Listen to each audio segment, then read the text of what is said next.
Good evening. Welcome to the Select Board meeting of June 6, 2023. I call the meeting to order. This meeting of the Hopkinton Select Board is being held both in person and remotely using the video conference platform Zoom. All the members of the Select Board that are participating in tonight's meeting are present. Ms. Lafreniere will not be participating. So our first order of business is to move into executive session. So I will entertain a motion to enter executive session pursuant to Mass General Law 30A, Section 21A, Purpose 2, to consider strategy with respect to negotiations with non-union personnel, non-union town employees, pursuant to Mass General Law 30A, Section 21A, Purpose 3, to consider strategy with respect to litigation, Nicholas Russell Casarino and Nicole Wigglesworth v. Mary E. Morrissey. Town has been named in the above matter regarding the dissolution of Mrs. O'Brien's estate because an open meeting may have a detrimental effect on the litigating position of the board. Pursuant to Mass General Law 30A, Section 21A, Purpose 6, to consider the purchase, lease, sale, or value of real estate in relation to properties in the vicinity of Town Hall because an open meeting may have detrimental effect on the negotiating position of the board. Approval of executive session minutes from May 23rd, 2023, and to allow Norman Camalo to participate in the executive session, then to reconvene an open session at the conclusion of executive session. So I'll entertain that motion. So moved. Second. By roll call vote. Irfan Ashwali, yes. Amy Ramesh, yes. Shahid Manan, yes. Muriel Kramer, yes. And we'll be back at 6:30.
Thank you. All set, okay. Do we have to reopen, or we're all set? Oh, Mary Jo's there. Oh. Okay, we're back in open session welcome back to the open session for the meeting of June 6th. I see that Welcome back to the open session for the meeting of June 6th. I see that do we know? Okay, I'm not on the Zoom. Mary Jo, can you mute yourself? Is it Mary Jo? You can't see me, but I'm listening. Hi, Mary Jo. Can you mute your computer? I think you might be causing some feedback. But welcome. It's good to have you here.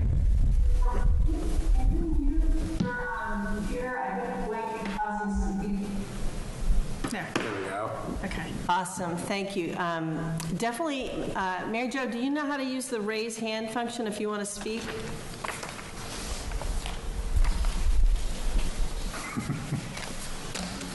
So here's the thing, Mary Jo, I'm going to ask people here to remind me so I don't forget. Yes, I do. Okay, all right, because Amy's going to be watching that for us. Only if that makes me a panelist. What's that? Ben didn't promote me to panelist yet, so Oh. I can't watch. There we go. All right. Our first order of business is the Pledge of Allegiance. I pledge allegiance to the flag of the United States of America and to the republic for which it stands, one nation, under God, indivisible, with liberty and justice for all. Okay. So our next order of business is public forum, where residents are invited to share ideas, opinions, or ask questions regarding town government. Is anybody in the meeting room here tonight to speak for public session? Is anybody on the Zoom interested in speaking for public session? There was one, yeah. Chuck Douchy. Chuck Douchy, can we liven him up? Yes, I don't know if you can bear with me while okay, apparently you can't see me, however, I am here. We hear you. Thank you. I just wanted to note that I did submit some suggestions regarding the draft of the survey, and I would hope that those could be considered during your discussion later tonight. I would also note that from my recent experience as someone who is somewhat hearing impaired, that the online experience of the audio portion is really somewhat broken up and not easy to understand. But the other side of that coin is that the acoustics in the meeting room make it also difficult for someone like me. I would hope that in the future you could look into that and try and make things a little more easily accessible for folks with some hearing impairments. Thank you. I appreciate hearing that. We will definitely continue to try and work on that. Is there anybody else who is interested in speaking at public comment? There's no other Okay. hands on. All right. So we will move on to volunteer recognition. This idea is not my original idea. It came from a resident that I really appreciate his input, Bob Levinson. And so I've been thinking about potentially at the beginnings of meetings offering an opportunity for each of us to recognize volunteers. It doesn't have to happen at each meeting, but I thought it would be nice if we had an opportunity to do that, so that we could start to really highlight some of the volunteer activities and the volunteers that we see every day around town, helping Hopkinton function more efficiently, more openly, and better. So I wanted to start off the tradition. I went last week to the Youth Commission event, which was an amazing event all around. The keynote speaker was from NAMI, speaking about the lived experience of mental illness and overcoming that. And the theme of the evening was volunteerism as a way of contributing to your own personal mental health, and we heard from many volunteers that evening that were very inspiring. But I wanted to highlight the two youth members of the Youth Commission. Our first student chair of the Youth Commission, Eva Bennett, and also Josh Jones. Eva is a rising senior. She's in the class of 2024, and Josh Jones is in the class of 2026. And I cannot express to you well enough how well they represented the Youth Commission, themselves, the work that they do, the value of volunteering, the respect that they showed to other volunteers. It was really inspirational, to be honest. And another, one of the volunteers that they highlighted is a gentleman that I've known for a very long time, Russ Ellsworth, and he spoke, and he has been volunteering for longer than I have been alive. So it's, to say that the evening was inspirational is an understatement. Russ has done all kinds of boards and committees. He was he is a veteran, and he is still volunteering in Hopkinton, and he shared this publicly, so I feel like I can say it. He's approaching his 80th birthday, and inspirationally still volunteering for the town of Hopkinton. So, and my last one, and I know I had a big list this time, it's going to be hard to keep it small. At Memorial Day events, I was reminded about the power of volunteerism. Bill Hamilton almost single-handedly, when circumstances happened and folks that he was going to be working with Tommy McIntyre sadly passed away. It was very difficult news, and Bill Hamilton continued on to see the creation of a World War II monument to be constructed. It's a durable monument, and it's placed on the town common where the old one was, and it turns out his father had been instrumental in putting the first one up, the old one, so he was very invested. But it's an amazing accomplishment. We're the beneficiaries, but for generations to come, people will be beneficiaries of that kind of investment in our town. So I don't know if anybody else wanted to highlight a couple volunteers. I do not compare for that. I don't think I have anything tonight, but Okay. I worry about leaving people out too, so I have to think about it a little bit more. So it is a worry about leaving people out, but I think that it is important to sort of, I think, get in the habit of really noticing what people are doing around town that's really valuable and an investment. So, but anyway, I'm open to the approach. If people aren't happy with it, we can think of something else. Okay. Our next order of business is the consent agenda. It's the minutes of the May 23rd, 2023 meeting and a parade permit application approving a parade permit for the Cystic Fibrosis Foundation event to be held on Saturday, September 30th. The starting and ending point being the Fatima Shrine located in Holliston, but it will come through Hopkinton. Mr. Kamala, were there any, I don't think there were any concerns on the part of town staff, but... Through the chair, the permitting team did not provide any objections to the application. We are looking forward to supporting the event come September 30th. Laura Donahue from the Cystic Fibrosis Foundation is on the Zoom if we have any questions for her. Well, maybe we should just, what's the name? Laura Donahue. Laura Donahue, did you want to say a few words?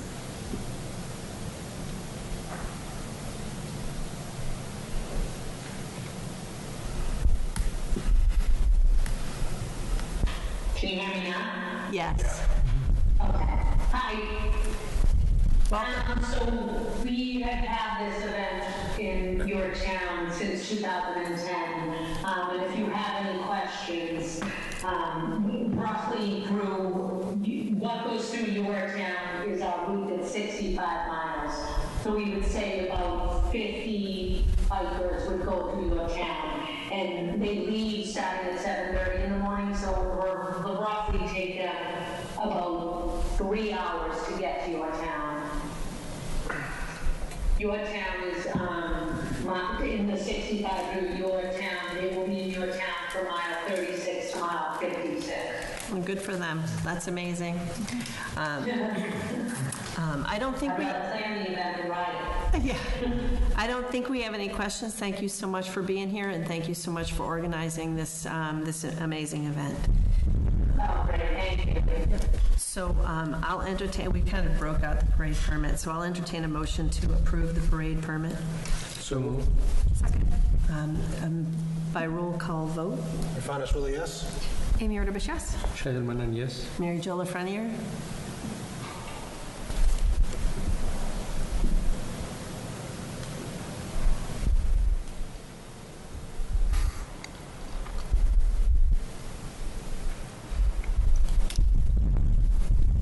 I'm going to say Muriel Kramer, yes, and then we'll hope for the best. I'll entertain a motion on the minutes of May 23rd. So moved. Second. Any questions or comments? By roll call vote, all those in favor? Irfan? Irfan Aswali, yes? Amy Rodabush, yes? Shahid Manan, Yes. Thanks, Mary Jo. Yes. Okay, thank you. Muriel Kramer, yes. Okay. Next up is the traffic constable appointments, which made our packet look somewhat formidable, but not necessarily. Not necessarily problematic. We will consider appointing a list of traffic constables for a 3-year term.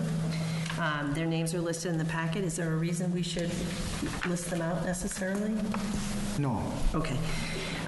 So we are appointing several traffic constables for a 3-year term. We will be approving disclosure forms for 11 individuals who are town employees and who also serve as traffic constables just to protect against conflict of interest worries.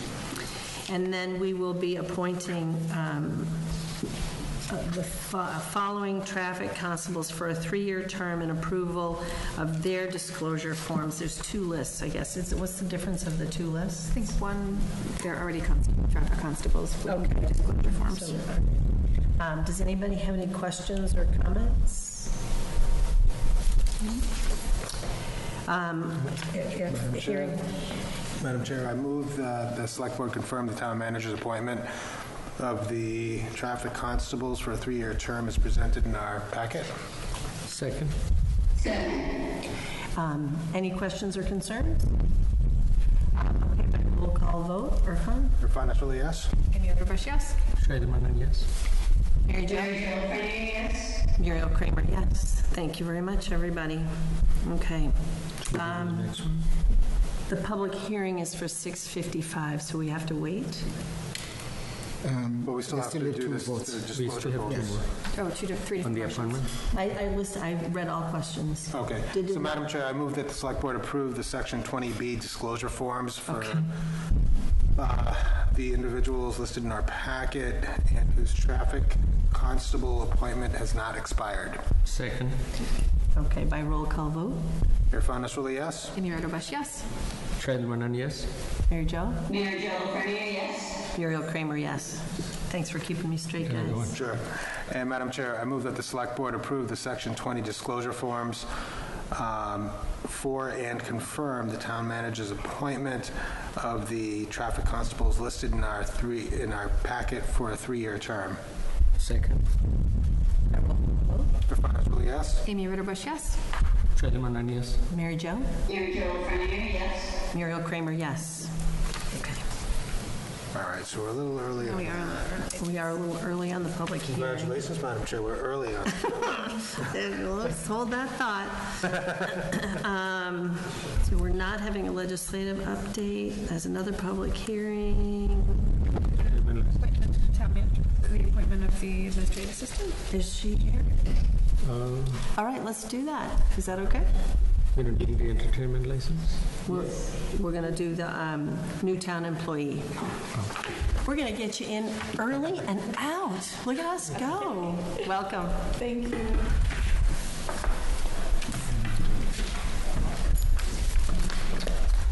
Good evening. Good evening. Through the chair, we would like to present Linda Asim as the candidate for the administrative assistant position in the land use department. This is replacing Anna Rogers, who has taken on a different role. It's not a new position.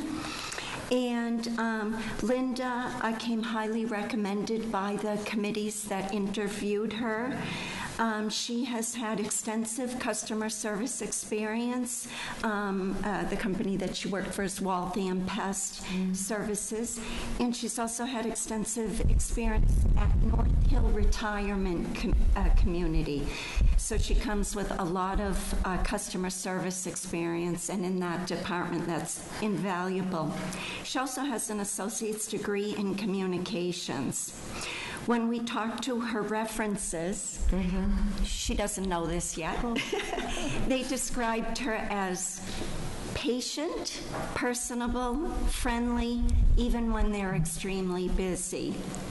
Linda's most recent supervisor described her as calm and very good at de-escalating challenging situations, which is another big value item.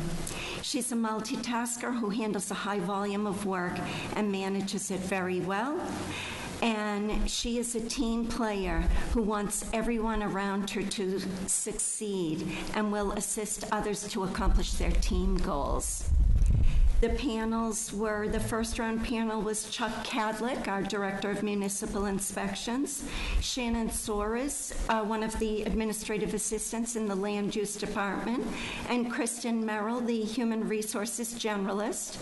And the second panel was Elaine Lazarus, Assistant Town Manager, Mike Shepard, Assistant Building Inspector, Anna Rogers, who's going to be training her, Kalechi Obika, our health services agent, and Jessica Leverance, the town's benefits administrator.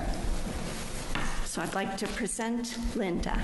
Thank you. Well, welcome, Linda. We're really happy to have you here tonight. Usually we start by just asking you to tell us a little bit about yourself and why you're excited about the opportunity in Hopkinton. Oh my goodness. I just have always wanted to work in municipal, and I've had a lot of different environment experience with customer service and administrative work, but to me it was almost like the best you can be is, you know, to be in a position like working for the town, and it just excited me when I saw the posting. I thought, hey, I can do that. I can do that. I got all excited, so I did apply, and excuse me. And here you are. Yes, and here I am. So, well, welcome. It's a wonderful department, so I think that you're going to be very, very well taken care of, very welcomed, and have a good time. Does anybody have any questions? No, I would just also say welcome, and your references were great, and the resume was in our packet, so welcome. We're happy to have you. Thank you. No real questions, just comments. We need help in the land use department, so I think you're going to learn a lot of new skills, but I think your ability to multitask and patience is going to really come in handy. Okay. So welcome aboard. We're happy to have you. Thank you very much. Thank you. Yeah, I just want to welcome you. Thank you for choosing us, and all the best on your new role. Thank you. Oh, thank you. Mary Jo, did you have any questions? I'm very happy to have someone up there, and I will say, welcome on board. Thank you. Thank you. Madam Chair, I move that the Select Board confirm the town manager's appointment of Linda Asim as an administrative assistant in the land use, planning, and permitting department. Second. And by roll call vote? Professor Nasrullah, yes. Amy Rodabush, yes. Shahid Manan, yes. Mary Jo Kramer, yes. Muriel Kramer, yes. Welcome. Thank you very much, everyone. Thank you. See the picture, Maria? Let's take a picture. This is the first hazing that you get here at Hopkinton, is we make you take a picture of us. I'm teasing with no haze. Where's the funnel and the beer? We would love to get a picture of you.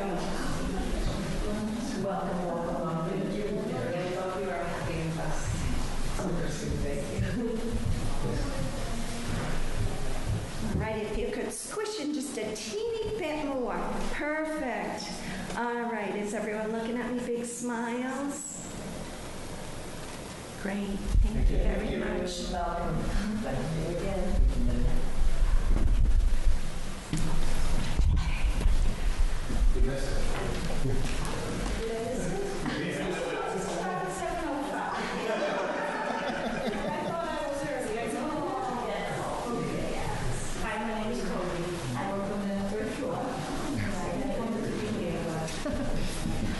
So we just need to wait 5 minutes, huh? Well, no, I think just 2 minutes, right? Town employee, well, next is public hearing. 54, yeah. 1 minute, yeah. Teams of redress could not come, right? Okay. Can we do the bond anticipation vote in 5 minutes? or- Say it again? No, the public hearing is at, We only need to wait 1 minute. Well, yeah, let's wait 1 minute for the Okay, public okay. hearing. the Well, I was 6:55. looking at that clock. I was looking at that clock. It's slow. Yeah, it is.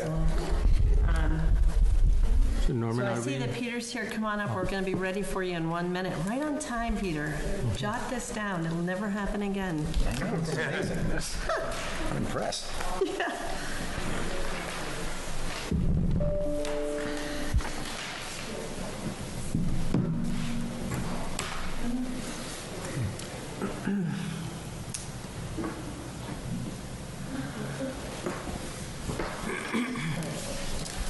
We just have to wait for the clock to strike 6:55. There we are. Okay. Okay, so we have 2 entertainment licenses to talk about for you. 100 years celebration, that's amazing. Congratulations, and your Bloom's Brews and Barbecue. So tell the community a little bit about what to expect on these 2 big days. So for the 100th, we're still shaping it a little bit, but it's basically going to be a daytime 11 to 4. We're going to offer a really good deal day for our customers. We're not going to release what that is until the day before. But we'll be able to do that to show appreciation. And then we're also going to have food vendors. We've got the Melt, which is grilled cheese, and we have the Cousins Lobster, and then we have the ice cream vendor, which I'm still working on. Don't have that one locked up yet. And we're going to have free ice cream for everybody. And then we're trying to get Startline in there, too, to do canned beer. He's going to pour canned beer, no kegs or anything like that. And then we're going to have a DJ from 101.3 kind of emceeing the whole thing. We're going to have we're going to do this in kind of a cordoned off area right in back of our garden center. Ted had recommended that, actually, because he's been in front of you guys recently. So we'll have like staff at the entrances. Originally, I thought it'd be nice for people to walk around the whole place with a drink, but we'll keep them within an area because I think you might want that. And what else? Just the usual board games, the cornhole, the giant Jenga, and we'll have scavenger hunts, we'll have drawings, all that fun stuff. Sounds like an amazing celebration, Peter. It's on the 24th, too, just to make sure, take advantage of letting folks know. Yeah. It's on June 24th. Mr. Kamala, does the town staff have any concerns or feedback? I didn't see any in the packet particularly. No concerns other than continuing the open conversations and communications that have characterized our past events. Okay. Yeah. Yeah, I don't think this will be as big as the Blooms Brews and Barbecue event. That one's a bigger one, and that one we've done so many times, we can talk about that one separately. Yeah, yeah. Anybody have any questions? Yeah, just one. So it's just going to, as far as the alcohol that's going to be served, it's just the beer from Starline? Yeah, Ted's going to be there himself. Okay. And he'll have 2 staff, and he wants our staff right by there. So we know where all the entrances and exits are to this area, and I actually drew up another map if you guys want copies. I did bring copies. So that we can put a stamp on somebody's hand, too. That's another way to make sure that, if we go around, the tip-certified people that are there are making sure no one underage is drinking. Sure. But no wine or potted liquor? No wine, no. Okay. Would have liked to have done that, but we'll save it for the next one. You'll find a welcoming ear up here. Yeah. Okay, well, congratulations on 100 years. That's an amazing accomplishment. And I will... So, Madam Chair, I move that the Select Board approve an entertainment license, including live music and amplification, the special temporary alcohol license for Weston Nursery's 100th anniversary celebration on Saturday, June 24th, 2023, from 11 a.m. to 5 p.m. outside in the open lawn and garden yard located behind the Weston Nursery's Garden Center at 93 East Main Street. Second. So can I just suggest that it's an open hearing, so I just want to make sure if anybody from the public hearing, if anybody from the public has questions or comments? I don't see any hands. Okay. I was going to note, too, that the fire chief mentioned that all the food trucks would need to be inspected by the Fire Prevention Division 2 weeks prior to the event, so I don't know if we should just write that in as a condition, or... In fact, it's up to the board to decide that. However, these are our regular standard conversations that we have with the applicant. It's nothing new, Nothing right? new. And it's also true on the next one, I think. Correct. Yeah. So actually, I think we need to close the public hearing first, don't we? Yeah. So There we go. I move to close the public hearing first. Second, yeah.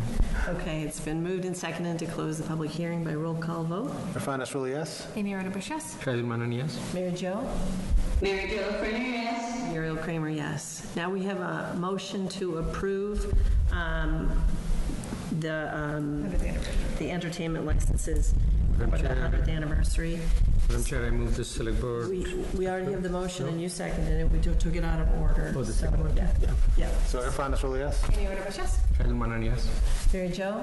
Mary Jo Fraser, yes. Muriel Kramer, yes. And now we have the next one, which is the Blooms, Brews, and Barbecues. I'm never going to be able to say that without reading it. So tell us a little bit about that, although it's becoming a community staple. People are looking Yeah, I think this will be our 7th year. It's a fundraising event for our Jimmy Fund walk team, where we typically raise around $35,000, and this event contributes probably $10,000 or $12,000 toward that. The walkers also raise money from individual donors. So, we're proud to support that great organization. They usually show up. They sell some of their swag, hats, whatever. We typically have 3 or 4 food trucks, and in addition to Startline, we usually have Marty's. Bring some wine and some other types of beer as well. No hard liquor at that one. And that one goes from 11 to 7. We have 4 bands. This is in the same place we've always done it. No real change to where the stage is located, where the vendors are located, where the sit-down area is located from the past. We have 2 entrances. There's an admission. You can pre-purchase the tickets. By doing that, we have a good sense of how many people are going to show up. We put a police officer at the entrance, at the most popular entrance, to kind of monitor things for the whole day. So an 8-hour detail, essentially. And it's gone really well. And that's September 9th. Yes. And the Jimmy Fund Walk this year is what day? I think that's on 29th or 30th of September. Something like that, yeah. Yeah. And how much have you raised over the years for the Jimmy Fund? Oh, thanks for asking. We're very proud. It's probably $250,000, $275,000, somewhere in there. That's amazing. That's amazing. Really extraordinary. Congratulations and thank you for that. Anybody have any questions about this second event? Just in general. Go ahead, Manager. Just to say, comment through the chair. When we were talking about volunteers, I just want to thank Western Nurseries, congratulate them on 100 years, and thank them so much for all of the things they donate over the years. It's You're a great neighbor to have in town. Thank you, Mary. Anybody Yeah, no, else? thank you. I just wanted to congratulate on the 100th anniversary, and thanks for all the good work that you do for the community, and especially for this fundraising. In general, the arrangement is the same for this one too, or it will be somewhat different? Can you? The what? The second event, the Blooms Brews and BBQ Festival, the arrangement for that? The arrangement, The arrangements, meaning, security and... oh, the security? Yeah, no, this one's a bigger event, so, we typically get over 1,000, whereas our anniversary, I don't know, but it's probably not going to be anywhere close to that number of people. I think we get between 1,000 and 1,300 at the Blooms, but it's rolling, so at one time you might have 450 people there at its max, maybe 500, something like that. So the arrangements have to take into consideration more attention to a safety plan for an event like that, which we've written up and submitted. If somebody gets sick, we want an ambulance alerted right away, and we want to know what our staff is, trained to do. We use walkie-talkies. So we really keep an eye on that one. We have a lot more staff at that one. Okay, yeah. Thank you. You're welcome. And Mr. Khumalo, any comments from the staff in particular? No objections from the permitting team. Again, we will continue discussing the safety requirements and other Board of Health requirements with the applicant. Okay, I'll entertain a motion to approve this request. I move that the Select Board approve an entertainment license. First, we have to close the public hearing. Oh, okay. Madam Chair, I move to close the public hearing. Is there a second? Second. Second. By roll call vote. Irfan Asrulli, yes? Amy Roderbush, yes? Shahidul Manan, yes. Mary Jo? And Joe Lefreniere, yes? Zero Kramer, yes. Now you're up, Shah. All right. Ready? You're fine. I move that the Select Board approve an entertainment license, including live music, amplification system, and a special temporary alcohol license for its annual Blooms, Brews, and BBQ Festival on Saturday, September 9, 2023, from 11 a.m. to 7 p.m. outside in the open lawn and garden yard located behind the Western Nurseries Garden Center. Is there a second? Second. By roll call vote. Irfan? Irfan Asrulli, yes? Amy Roderbush, yes? Shahidul Manan, yes. Mary Jo? And Joe Lefreniere, yes? Zero Kramer, yes. Congratulations, you're all set, and thank you for doing these events. It's amazing. Thank you. Appreciate all the support from you guys, too. So we've already done the new town employee, and we are, on our agenda was a legislative update that we're not going to have tonight because Representative James Arena DeRosa was not able to join us. We have a public hearing at 7:30, but we have to wait to do that. Are we able to do the approval of the renewed municipal bond anticipation note? Yes, is Margaret ready as well? Okay. Is that okay? Yes. Diane is assembling the team that will make Okay. the presentation. Okay. I'll take 2 minutes to just make a couple of announcements. This evening before our meeting started, the Select Board and members of the Freedom Team and Town Hall staff joined together out front to raise the Juneteenth flag, and also the Pride flag is up on the Town Hall. I'm not sure if it went up today or if it's been there. Did it go up? Yeah. So we wanted to thank the Freedom Team. They shared a few words with us, and I think that the Select Board joins me in being comfortable reminding people that folks who represent in intersecting communities or marginalized communities, like people of color, like people who represent as LGBTQIA and questioning, need us to be explicit and open about our support and our enthusiasm and our welcome. The members of the Freedom Team shared 3 quotes when we were raising the flag. One was from Audre Lorde. It is not our differences that divide us. It is our inability to recognize, accept, and celebrate those differences. And another quote was, that was shared was by Charlotte Clymer. They can try to ban us, they can try to get rid of our health care, they can try to deny us housing, credit, and public accommodations, they can try to shame us, they can try all they want to erase us, but at some point they will realize the trans community is never going away. Trans people are everywhere, every country, every race, every ethnicity, every religion, every socioeconomic level, every period of human history. We are everywhere. We are natural. You can't get rid of what's natural. I think you know that, they know that, and it terrifies them. That's a quote by Charlotte Clymer. And then the last quote that they shared was one from Barack Obama. Juneteenth has never been a celebration of victory or an acceptance of the way things are. It's a celebration of progress. It's an affirmation that despite the most painful parts of our history, change is possible and there is still so much work to do. So at any rate, we really appreciate the Freedom Team, everybody who supports recognition of Juneteenth. And I want to take this time, too, to remind folks that we are having our 3rd annual Pride event on Sunday, June 12th. Gathering at 12:30. I think the parade begins at 1. Gathering at the HCA. We have invited folks from other communities. It should be bigger and with more events. And I hope that the community will come out and show their support and excitement and enthusiasm for our Pride event on Sunday. Okay. I'm pretty sure I did that. And there'll be music and food this year, I think. Yeah, music and food. Oh, yeah, I was supposed to say there's going to be a DJ. I forgot. Thank you. So, yes. So I hope the community comes out. And I think we're ready for the approval of the renewed municipal bond anticipation note. Through the chair, I would like to introduce Diane Hendrickson, our new treasurer collector, and Liz Rook, our senior accounting manager. And also by way of introduction, as staff, we are charged with identifying efficiencies and savings for the community. And I believe that tonight's presentation is an example of how we continue to find savings for the community in investing on key infrastructure that town meeting has approved for the community.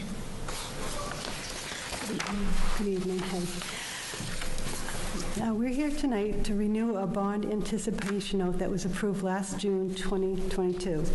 One reason we're renewing the bond anticipation note is that for most part, the projects are ongoing and the final cost is not complete. This renewal is for $4,613,137.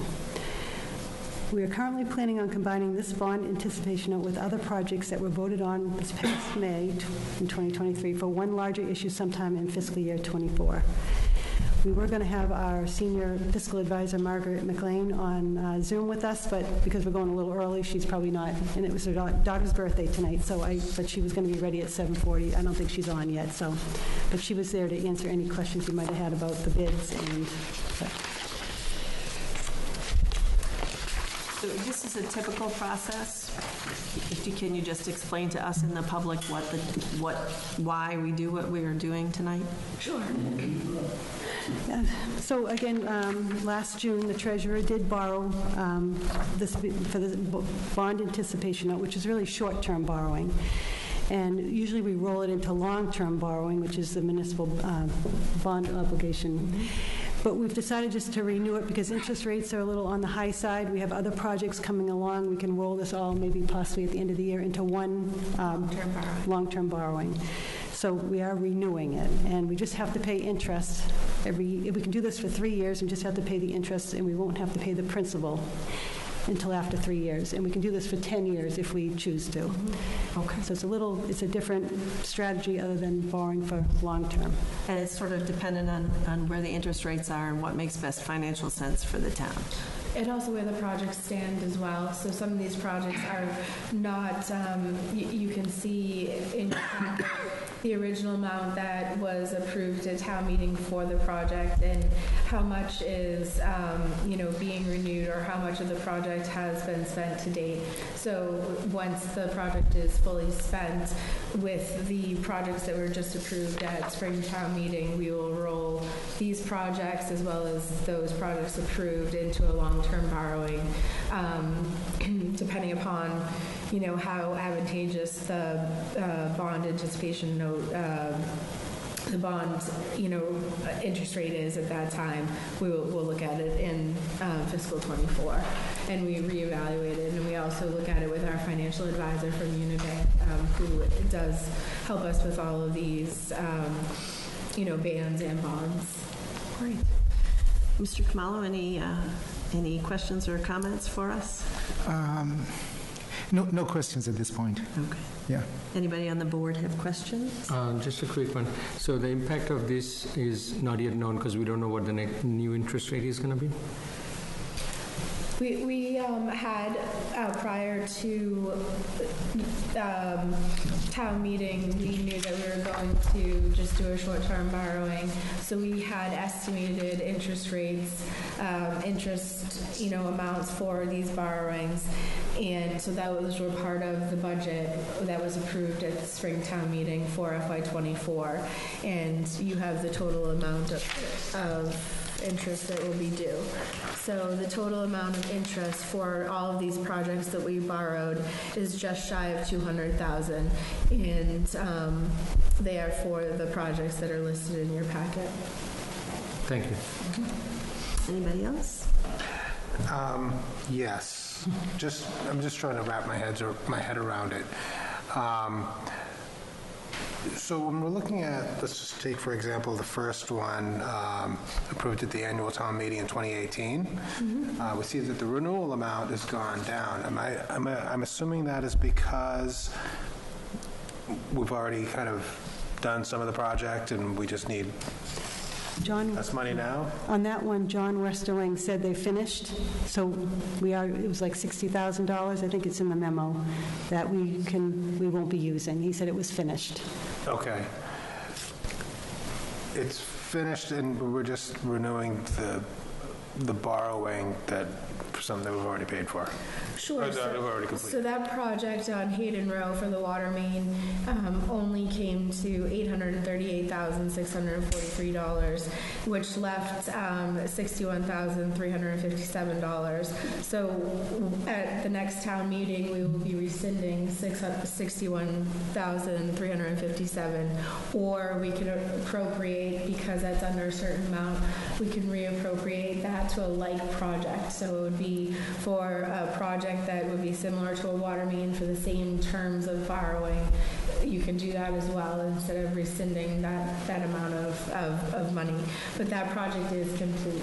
And the reason why it's lumped in with these projects and not gone to a bond at this time, that would have to be separate, and it was much more advantageous for the town to have it just renew as a ban and then go long-term in most likely the spring of '24. Excellent. I appreciate your juggling these numbers and kind of finding those savings for us and efficiencies. I was just going to note, too, that one of the other projects is less than anticipated as well, so it's great. Mary Jo, do you have any questions?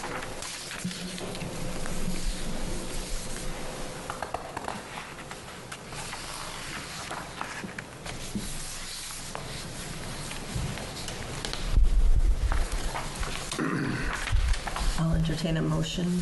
So, I think, Shandul, do you have it up? It's a long one. you want to do it? You want me to do it? Oh, I had it, yes. I move that the Select Board approve the sale of 4.613137, $4,613,137 4.5% general obligation bond anticipation note of the town dated June 15, 2023, and payable June 14, 2024, to Fidelity Capital Markets, a division of National Financial Services, LLC, at par and accrued interest plus a premium of $28,324.66. Do I have to read the whole? Yeah. Sadly. That in connection with the marketing and sale of the notes, the preparation and distribution of a notice of sale and preliminary official statement dated May 24, 2023, and a final official statement dated May 31, 2023, each in such form as may be approved by the town treasurer, be and hereby are ratified, confirmed, approved, and adopted. That the town treasurer and the select board be and hereby are authorized to execute and deliver a significant events disclosure undertaking in compliance with SEC Rule 15C 2-12 in such form as may be approved by bond counsel to the town, which undertaking shall be incorporated by reference in the notes for the benefit of the holders of the notes from time to time. That we authorize and direct the town treasurer to establish post-issuance federal tax compliance procedures and continuing disclosure procedures in such forms as the town treasurer and bond counsel deem sufficient, or if such procedures are currently in place, to review and update said procedures in order to monitor and maintain the tax-exempt status of the notes and to comply with relevant securities laws. That any certificates or documents relating to the notes, collectively the documents, may be executed in several counterparts, each of which shall be regarded as an original, and all of which shall constitute one and the same document. Delivery of an executed counterpart of a signature page to a document by electronic mail in a PDF file or by other electronic transmission shall be as effective as delivery of a manually executed counterpart signature page to such document, and electronic signatures on any of the documents shall be deemed original signatures for the purpose of the documents, and all matters relating thereto having the same legal effect as original signatures. That each member of the select board, the town clerk, and the town treasurer be and hereby are authorized to take any and all such actions and execute and deliver such certificates, receipts, or other documents as may be determined by them or any of them to be necessary or convenient to carry into effect the provisions of the foregoing votes. Nice. Any questions? Okay, by roll call vote. Farnes Rula, yes? Amira Bush, yes? Shahidul Manan, yes? Mary Jo? Mary Jo Frenaye, yes. Ariel Kramer, yes. Thank you both very much. Thank you.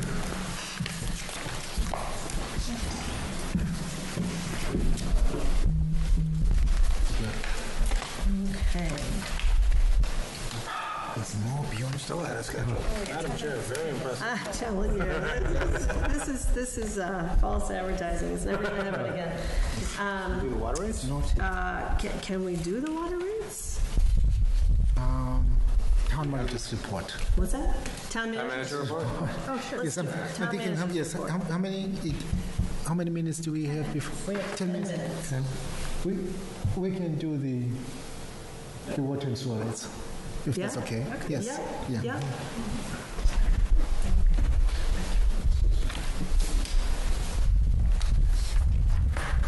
I even took notes of what page they were in the packet, I think. 205. All right, welcome. Good evening. Thank you, Madam Chair, Select Board members, Town Manager.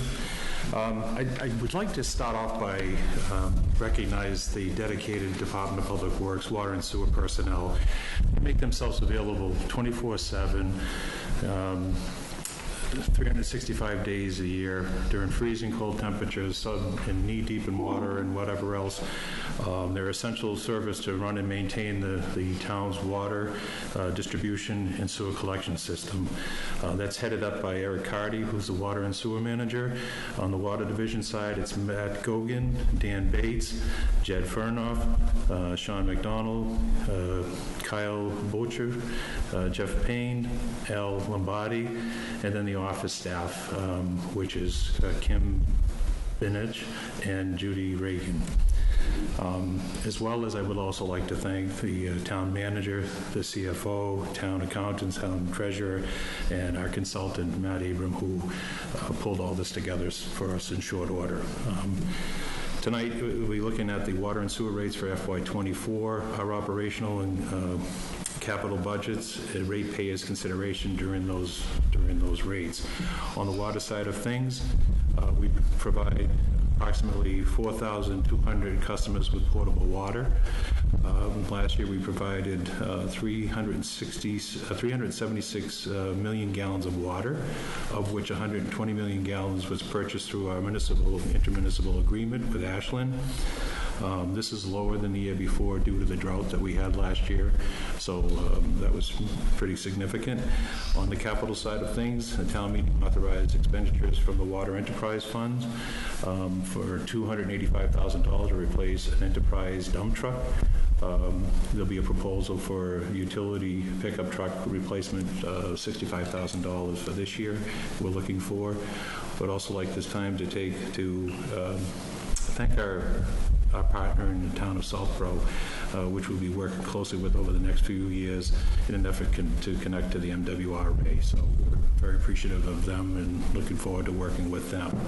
On the sewer side of things, operational-wise, the sewer division, we transported and treated 114 million gallons of wastewater last year, serving 1,800 customers. On the wastewater flow side of things, Westboro handled 105.2 million gallons, and Fruit Street 8.8 million gallons. Milford, we didn't send any to because they had a higher premium, so save money on that side of it. The Fruit Street facility is currently treating 100 gallons per day. However, this facility can be upgraded to 350 gallons per day. On the capital side of things, the town meeting authorized expenditures from the Sewer Enterprise Fund for some WMP upgrades to $82,797. We also are proposing to replace one of the utility trucks, E2, for $65,000 coming up this year. There's a lot of projects. I won't go into detail with the packet that you have. It's pretty extensive.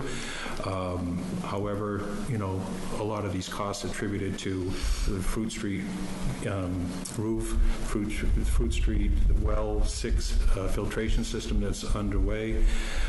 Pre-construction meeting is tomorrow for that, so we're looking forward to that. The PFAS O&M testing and MWRA design and permitting. So these are all things that, this fund, enterprise fund goes into. So when you see the increase that we're recommending, that's the reason for it. So at this point, if you have any questions as far as financing, I'd like to turn it over to Liz at this point. Well, thank you for having us. As Tom mentioned, there are quite a few projects, both on the water and sewer side, for the 5-year capital plan. And we've worked diligently with the water and sewer team, as well as Matthew Abrahams, who put together an extensive plan for us for the rate study. And we continue to have conversations with our consultant, and here's our consultant. And in the coming weeks, we will have, a final proposal with the final recommended rate to the select board at the public hearing. Once, some of these meetings that Mr. Temple mentioned that are upcoming, when we have some final costs in hand. But in the memo that was provided in the select board's packet, you can see that, last year there was an assumption of a 9.5% increase for the water rates and no sewer rate change for the subsequent year in the plan. However, after further review of dissecting the 5-year rate plan for the water rate specifically for FY24, that definitely needs to be adjusted for some of the unexpected drivers in costs. And so we're looking at upwards of 15% from the estimated 9.5 that was looked at this rate hearing last year. So we will continue to work with our consultant and bring back to you at the water and sewer public hearing in 2 weeks, our final recommendation once some more fine tuning and some final costs, as Mr. Temple mentioned, for some of the drivers, especially behind the water. Great, thank you very much. Mr. Khumalo, anything to add? Yeah, just to clarify, tonight you're getting a preview of what will happen at the public meeting. This is the opportunity for the board to ask for any additional information that you may want to see at the public meeting in 2 weeks' time. Yes. Great. Excuse me. I see that we have, for example, 3 options to consider. All right, 3, yeah. Can you give us just a snapshot of why the different options and what the thinking is? Please join us. Sorry. We started early. It will never happen again, I promise. Please, hold on one second, Mary Jo. Please go ahead and introduce yourself. Sure. Good evening. My name is Matt Abrahams, part of the Abrahams Group. So, Mary Jo, hold your question. I just asked one, but we'll come to you next. Yeah, that's fine. So I'm wondering just a little background or a little context for the options, and if we'll have all 3 options again in 2 weeks, or if these are just ones that you're working out and you'll recommend one option. So I can comment on the options, and then we can discuss the second part of your question. So for rate options, what we typically like to do is we like to present multiple options. We always like to present one that has rates as level as possible, so there's some continuity year over year. In this case, the rate increases on the water side are rather large, so there wasn't a need to have the same increase every year. That wouldn't be necessary in the long term. And then because we're looking at pretty sizable water rates increases, we then wanted to bring down for the other options the year 1 impact as much as possible. So we kind of progressed downward from there with the year 1 increase. And then to balance everything out, if you're going to do something lower in year 1, then you would presumably need to do something higher in the subsequent years to make up for going lower in year 1. So that was really the mindset with trying to come up with multiple options. We like to present a level, and then we work downward from there, just trying to get the rate increase down as low as possible for year 1. I see. Okay. Mary Jo, did you have a question? Well, it was right along that line. I know in the past we have approved a number of rates for different reasons, and I was just wondering, I think we did 3 last year, and I'm wondering when we're going to get those presented to us. If I may, what we did last year was to determine a graduated scale based on usage. Yeah. What we did not do last year was to establish different rates of increases in that year for those different categories. I believe, based on preliminary discussions that we have had so far with the team, we may this year propose different rates of increase for the different levels of usage. So different tiers. Yes. Yeah, tiers. Yeah, I can comment on that a little bit if you don't mind. So a few years back, the board may recall that there was a need for a high sewer increase a few years back. And that was something that we looked at as a group to see if there were different ways to slice it, so to speak. And the proposal was that there were different increases in the different tiers for sewer, and the select board at the time ended up approving that. So that historically has happened in town. It hasn't happened on the water side, at least since I've been working with the town, but it is something that could be considered. Any questions from the board? I do. I'll start with Amy. Oh, okay. I was going to say, I know it looked like to me that the sewer rates may be going down slightly, and with those two options there. And so for myself, I'm thinking to, like, that it does seem to make more sense that it be, for the water rate to be kind of stable, although I know it has to go up because we all want clean water. But if it has to go up high in the first year, but our sewer rates are going down, that seems like that could help balance it a little. And then also, we have an exemption for seniors, I think, too. Will that'll be part of the proposal again, I assume, for low-income residents? Correct, yes. We plan to incorporate that into the recommendations during the public meeting. Okay. So I guess I'll just say, I hate to see my water bill go up so much, yet I really do want clean water, so I understand the need. So. Any questions? Yeah, just a quick one through the chair. I understand that we have a combination of scenarios, right? One is some has only sewer, some of our residents have both water and sewer, and most likely that's it, or some has only water, I don't know.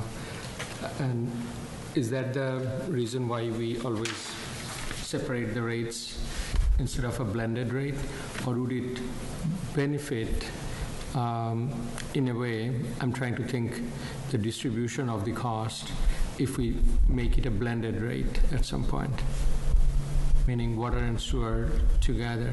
The reason or rationale could be that because it's the same department and the same enterprise, the overhead, even though it's more on the loan side, could be kind of carried by the group that doesn't see the entire bill.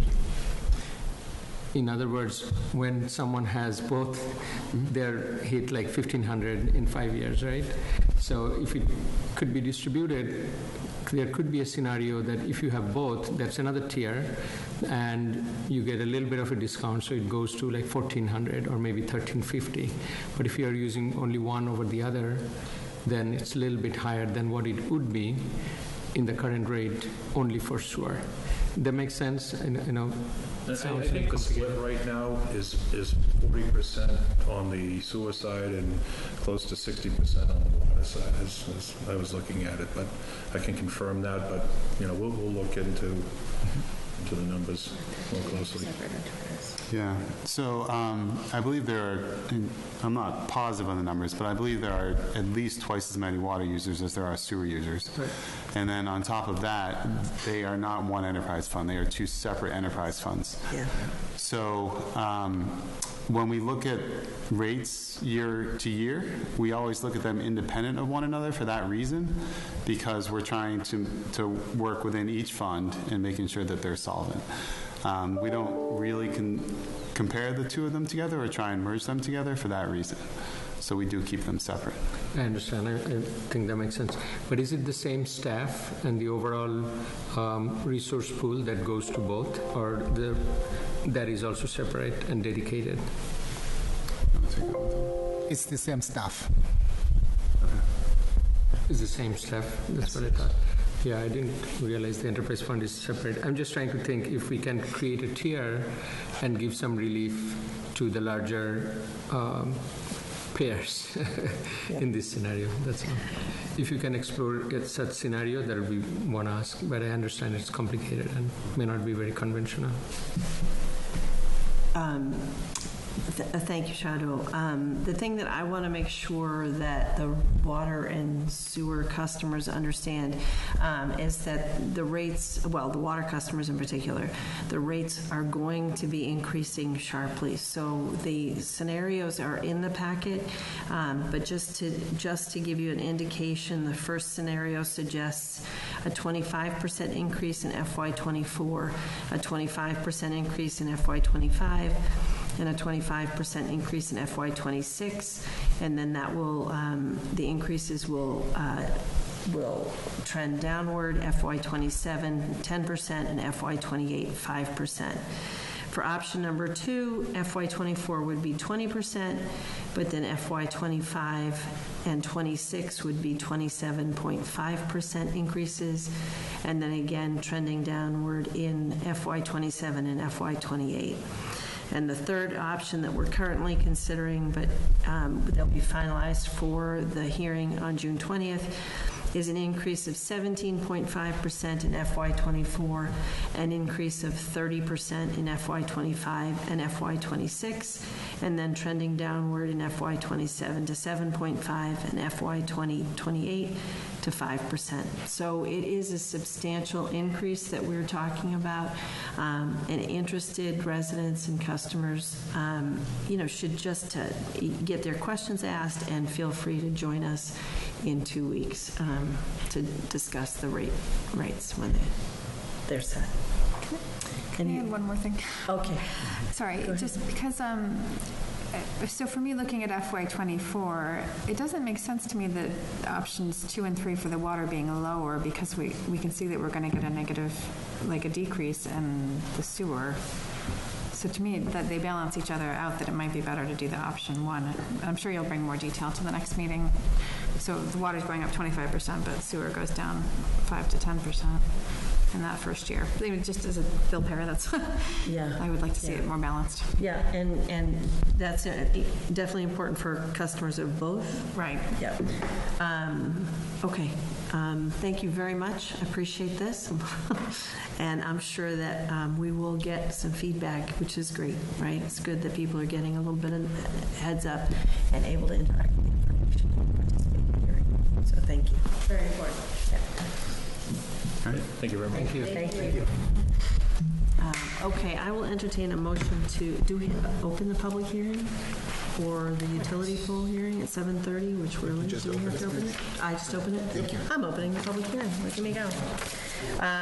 Apologies for being a little bit late. Do we have somebody from Eversource? And who's here? Who will be? In fact, it's from Verizon. Verizon. And as we're getting ready, I wanted to clarify for the board, the locations that are requested in the packet, there are 3 of them.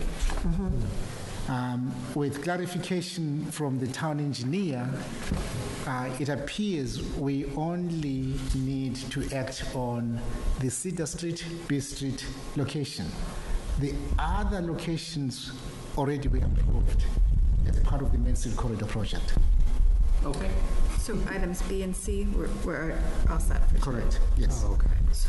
So Church Street and East Main Street. The only one we're considering is Cedar Street. And B Street. Now, if I may, look into the future 2 weeks. The other 2 polls are coming for the 20th, Walcott Street and Hayden Row. Yes, we received information this afternoon that yes, there are those 2 that are coming. We have asked the town engineer to confirm if those were part of. So we don't know that yet? Yes, we don't. Okay, fair enough. Yeah. Thank you. Okay. Please feel free to introduce yourself and jump right in with this topic at hand. Sure. Don Varner, representing Verizon. I guess I'm just speaking to Cedar Street, so I'll put those away. That should make this much quicker. The Cedar Street pole is going to be a stub pole right on the opposite side of the street, opposite pole 10 right now. I just went out and measured that one. It's roughly 40-odd 2 feet away on the opposite side of the street, and it's there to support the existing pole line. And it's it was part of that project from my understanding. But I just went out, looked at it, and it's properly staked, and it all looks as you should see on this proposal or petition. So we are placing a pole not next to another pole that is needed to support the poles that are out there? Correct. And it was supposed to be there, or? I don't know the full purpose, but from what I've seen in the past, typically when you see a pole like this going in, it's to prevent leaning or to support the existing wires from sagging. That's what I can see out there now. I was under the impression this was part of the same project, but... Through the chair. Hold on one second, Mary Jo, I'll come to you, I promise. Yeah. Hold on. Okay. Okay. Are you through? Sure, yeah. Okay. Go ahead, Mary Jo. So we're going to have more wires than across the street, from one pole to the other pole. The pole's going to be holding up the pole across the street. We're going to have more wires on the street than we do now. I know they wanted to do this down by the lake too, and we said no. I don't know, it just seems to me, put a pole opposite a pole, to hold that pole up with more wire, doesn't really make a lot of sense. Okay, thank you. If I may, I'm asking if Dave is on the line. Yes. Yeah. Yeah, Dave Del Toro. My understanding is when we permitted the Main Street Corridor project, there was a plan put in place with regard to pole locations. This is what we're discussing tonight is part of the undergrounding project. As we know, as we were finalizing the designs, some changes were made to the intersection that impacted the undergrounding project. The reason why this pole location tonight that is being discussed is coming up now is because it resulted from those changes. And I believe Dave is here, he can explain those changes. Yes, Go ahead, Dave, we can hear you. yes. First, just to address Mary Jo's question, the stub pole and the wires that we had, there'll be one single line that's going to be going across Cedar Street. The stub pole is really to hold up. There are new taller poles that need to go on B Street. The existing poles on B Street are to be removed, and these new taller poles are going to be installed. That's what I believe the application tonight is for. They're all part of the Main Street project. The utilities had to split up the two, split these poles out, the ones on B Street, because they're not part of the work that Mass DOT's contractor is doing. It's a little bit complicated. There are accounts that Mass DOT pays the utilities for some of their work on Main Street that they do, and they're associated with bringing conduits and underground conduits to these new poles. So these poles are a little bit separate. They're still part of the Main Street project and are required for the Main Street project. But like as Norman mentioned, and actually along a couple of changes in the stub pole had to be added. The lines that come up Cedar Street to the south are going to go down B Street as opposed to continuing onto Main Street. So it's called backfeeding some of the services on Walcott Street and B Street as opposed to those services being fed from Main Street. So I hope that clarifies a little bit what this petition is for. Can I ask a question? I think I follow that whole thing, not being an engineer in any way. So there are new poles that are going to need to go in as part of this project. This is one of them. This pole is part of the project. It's a new pole. It's a permanent pole, but other poles will go away as part of the project? There are existing poles on B Street that are too short. So they will be replaced with new poles, but they'll be in the same locations. Okay, and we won't have a situation where we have double poles. We'll make sure that when the new one goes in, the old one comes out. Yeah, this is the language we have all the utilities that are on the old pole that they transfer over to the new pole. The old pole eventually will go away. We're going to need a time certain on that, Dave, when you come forward. We're going to need to know when we approve it, when the old pole is going to go away. And I think the utility companies can be asked to make sure they commit to a time certain. Just a little heads up. Because we really don't want double poles. We are struggling with the fact that we have so many.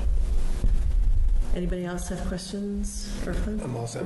Thank you. Hold on one second, Mary Jo. I'll come back to you. Go ahead, Amy. That's okay. I'm here. Okay. It's hard. I know, I'm looking at the pictures and the drawing that you had in the packet, so that's helpful. So am I understanding correctly that we will, on Cedar Street closer to the intersection, we would be getting rid of some poles because they'll be going underground? And then there will be new poles along new and improved poles on B Street that will be needed because of that, is that right? Okay, so we're losing some poles toward the intersection, but we need this other guide pole apparently. And taller poles on B Street. Correct. Okay. In fact, through the chair, Dave, do you want to describe precisely where the pole is going to be located on Cedar Street? Because I remember being out there with you looking at it. The pole under this petition in particular? Yes. It's on page 169 of our packet. There's a photo. Yeah, the stub pole on Cedar Street will be directly across from B Street. Yeah. And then at B Street, there's already a pole there that will be replaced along with all the other existing poles on B Street with the taller poles. I think the first pole that will be on Cedar Street from Main Street, it's going to be some, off the top of my head, I'm not sure. It may be after Hopkinton Road, or it may be the pole that's right there already, about 3/4 of the way down on Hopkinton Road on Cedar Street. That's still a pole. It's probably a double pole right now because all the utilities on the existing pole have to be transferred over to the new pole. And then that new pole will come up. There's just there's a lengthy sequence on how utilities overhead get transferred. There's several utility companies involved. There's Eversource, Verizon, Comcast, Castle, the town as well, Power Fiber. So it's kind of a sequential process that gets followed. Okay. I'm all set, thank you. Mary Jo, go ahead. I just wanted to ask, on 11 Walcott Street, there's a pole right in the middle of the sidewalk. You can't walk on the sidewalk unless you go down onto the street and then back up onto the sidewalk. And it's if you have a stroller or kids or anything, they've got to go into the street to get by the pole. Is there something we can finally do about that pole? You can coordinate with the utility. Unsafe condition. You could coordinate with the utility companies on that. We've done that. I've done it in the past in other locations in town. I don't believe that particular pole has any changes as part of the Main Street project. We can certainly related work requests with the utility companies, with Verizon, T-Mobile. That's what we're looking for. All set, Mary Jo? Yeah, all set. Okay, Shadi?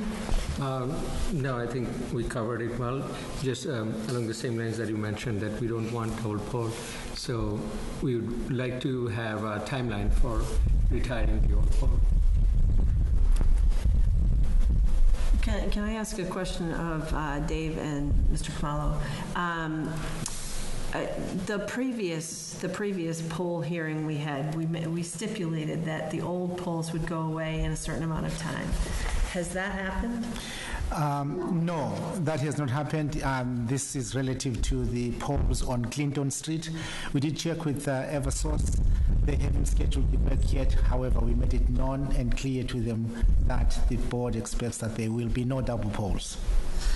Okay, so I'm just gonna ask that that maybe Mr. Del Torrio keep a spreadsheet so we track that just that accountability to the town in the permitting process. We were very clear that that was part and parcel of the process, and those old poles have to come down, and we need to know what a reasonable time frame is so that we can set that time frame and then check that it's been done. Does that make sense? Sure, yeah. Yes, in fact, we have, we're in the process of reconvening the group that includes Verizon, Eversource, the town, public safety departments that tracks and monitors the double poles in town. There's a program that has been established for that. I believe it's called Engines. I just don't want to be in charge of that spreadsheet, but I will, I will. I have been. Okay, thank you. So what do we need tonight? We need a motion on that. Motion and a vote on the the Cedar pole. Street District Okay. On the first location. And for the record, this one does not create a double pole. This one does not. Thank you. I think I understood that. I appreciate that. Oh, yeah, close public hearing. First allow the public and then... Yes, do we have any questions from anybody in the public? Thank you. Nope, I don't think we see anybody on Zoom, and nobody here is jumping out of their chairs, so I'll entertain a motion on the poll. Madam Chair, I move to close the public hearing. Second. All those in favor by roll call vote? Irfan Nasrullah, yes? Amy Ritterbush, yes? Shahidul Manan, yes? Mary Jo? Mary Jo Grenier, yes? Muriel Kramer, yes. And then a motion on the poll. I move the select board grant the location, all three, right? One, Cedar Street. Just the Cedar Street. I move that the select board grant the location to Verizon and Enstar Electric Company to place one jointly owned pole numbered T.10S/E.10S on the west side of Cedar Street at a point approximately 22 feet southerly from the center line of B Street. The new location will be approximately 42 feet west of the existing jointly owned pole numbered T.10-E.10. Second. And do we want to add a condition that there will be no double poles? I know there are not, but... Yeah, we might as well just get in the habit of it. We know that there isn't a double pole in this location, but that's going to be a standard condition. Is that a friendly amendment? Yeah. Okay. Okay. All right. All those in favor through roll call vote? Irfan Nasrullah, yes? Amy Ritterbush, yes? Shahidul Manan, yes? Mary Jo? Mary Jo Grenier, no. Muriel Kramer, yes. Okay. Thank you. If I may, follow up, in 2 weeks, we have that other hearing on those other two poles part of the project. Yes, please, I encourage you to reach out to Dave Del Torrio, the town engineer, as well. Okay, yep. Thank you. Okay. Thank you. All right, we are, I think, just jumping around a little bit chaotic for me, but I think we're right on time, or almost, for the Upper Charles Trail Committee survey, and I'll let Irfan and Amy take this away for us.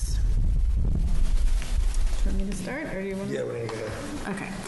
So our friend and I met in a subcommittee meeting, which was recorded on Zoom, and we created a draft survey that is in the packet starting on page 208. And the purpose of the survey was to find a way to move forward with stakeholders for a solution that the majority of the town will support. And we were mainly focused on trying to improve the process from what we already have so that we'll come to a solution that will be approved by the town. So this is mostly about process of how we can get to the point we want to get to where we'll go to town meeting and everybody will be, not everybody, but the majority will be supportive, I guess. So, do you have anything else to add? Yeah, I mean, really what we're looking for is public input. We just want to find out what do people want as far as the process go. Because, I mean, the articles at town meeting were not specific, I guess, as to what the issues exactly are. And I think that's what we're trying to get to is what are the issues and how do we resolve those, whether they're issues with process and how the meetings are run. So that's what we're trying to get to, is to get a better idea to flesh out how we can improve the process. I'll just add one more thing. I listened at town meeting to what everyone said, and then I actually rewatched the section of town meeting on Articles 47 and 48. And what I noticed is it was very clear that the public didn't want any segment on Hayden Row, that Article 48. But for the question about abolishing the committee and making it a subcommittee of the Trails Committee, I don't think anyone mentioned that in their comments except the presenter, that they really wanted it to be that structure, more that they just didn't feel heard or they wanted better communication and other problems with the process. So it wasn't, even though the vote I know was to abolish the committee and make it a subcommittee of the Trails Committee, I didn't quite get that from the comments people made at town meeting. Or it wasn't clear to me, I guess. So we went ahead and developed actually Amy really took the lead and as far as creating a survey, as far as the questions that we would want on the survey. It's been shared with the select board and to the broader community? Or? It's in the packet. Yeah, so it's in the packet. What page is this? Starting on page 208. So I think we'd look for feedback from the rest of the select board if this is sort of in the direction of the sort of questions we need to ask or if we need to add or remove questions. Do you want to go first, Shadul? You can. No, actually, I need you to go first. Okay. I asked and then I'm making you. Sorry. No worries. So thank you for all the good work and effort, first of all. I appreciate that. I went through some, so I'll probably collect, the thoughts on some of the questions. But in general, one thing I just wanted to understand a little bit is I think in the town meeting, we had about 381 people who voted, and the resolution, I think, passed by almost 70% votes. So my question is, what is our expectation on this survey? And I'm also kind of on a dilemma that what is the right democratic process? That do we still pose the same questions that has been, even though it was advisory, but passed, majority of the town who, took the time, went to the town meeting and spent commenting and debating and all those good things. That is part of our direct democracy, which we are very proud of. And then revisiting it again by a survey, that's where my dilemma is. Otherwise, all the other, detailed questions that you have, very thoughtful and I think are very helpful. But for the ones that we already have heard from the town, I'm not sure if we should put them back in here. So let's play the scenario. The survey comes back and it's different from what the town voted. What is our deduction from that? And one data point I don't have, if anyone has it, can share, what is usually our survey response numbers? Do we know that? 300 is a good amount, I guess. We always look at percentages, though. If we send out an X number of surveys, if we get anything between 20 and 30%, that's usually considered a good return. But again, all of this depends on how many we send out. Oh, were you thinking we could mail this out? It's one option. Okay, I didn't know that was We were an thinking that option. would be an online thing. Yeah. Yeah, So, it's one option. So number-wise, we don't know that, how many unique number would that be? We have approximately 5,000 residences in town.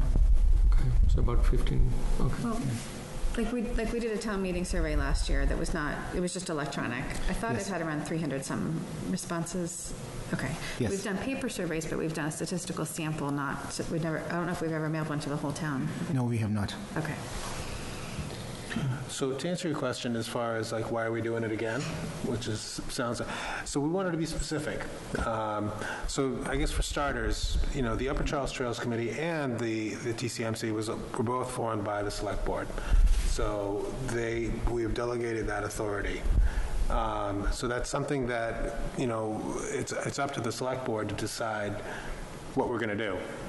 Okay, so we've had one, Article 47 says dissolve it and make it a subcommittee of the Trails Committee. Well, it's not really, I mean, that's up to the Select Board to decide how best to go about it. Now, that sounds very, very arrogant to say that we know best.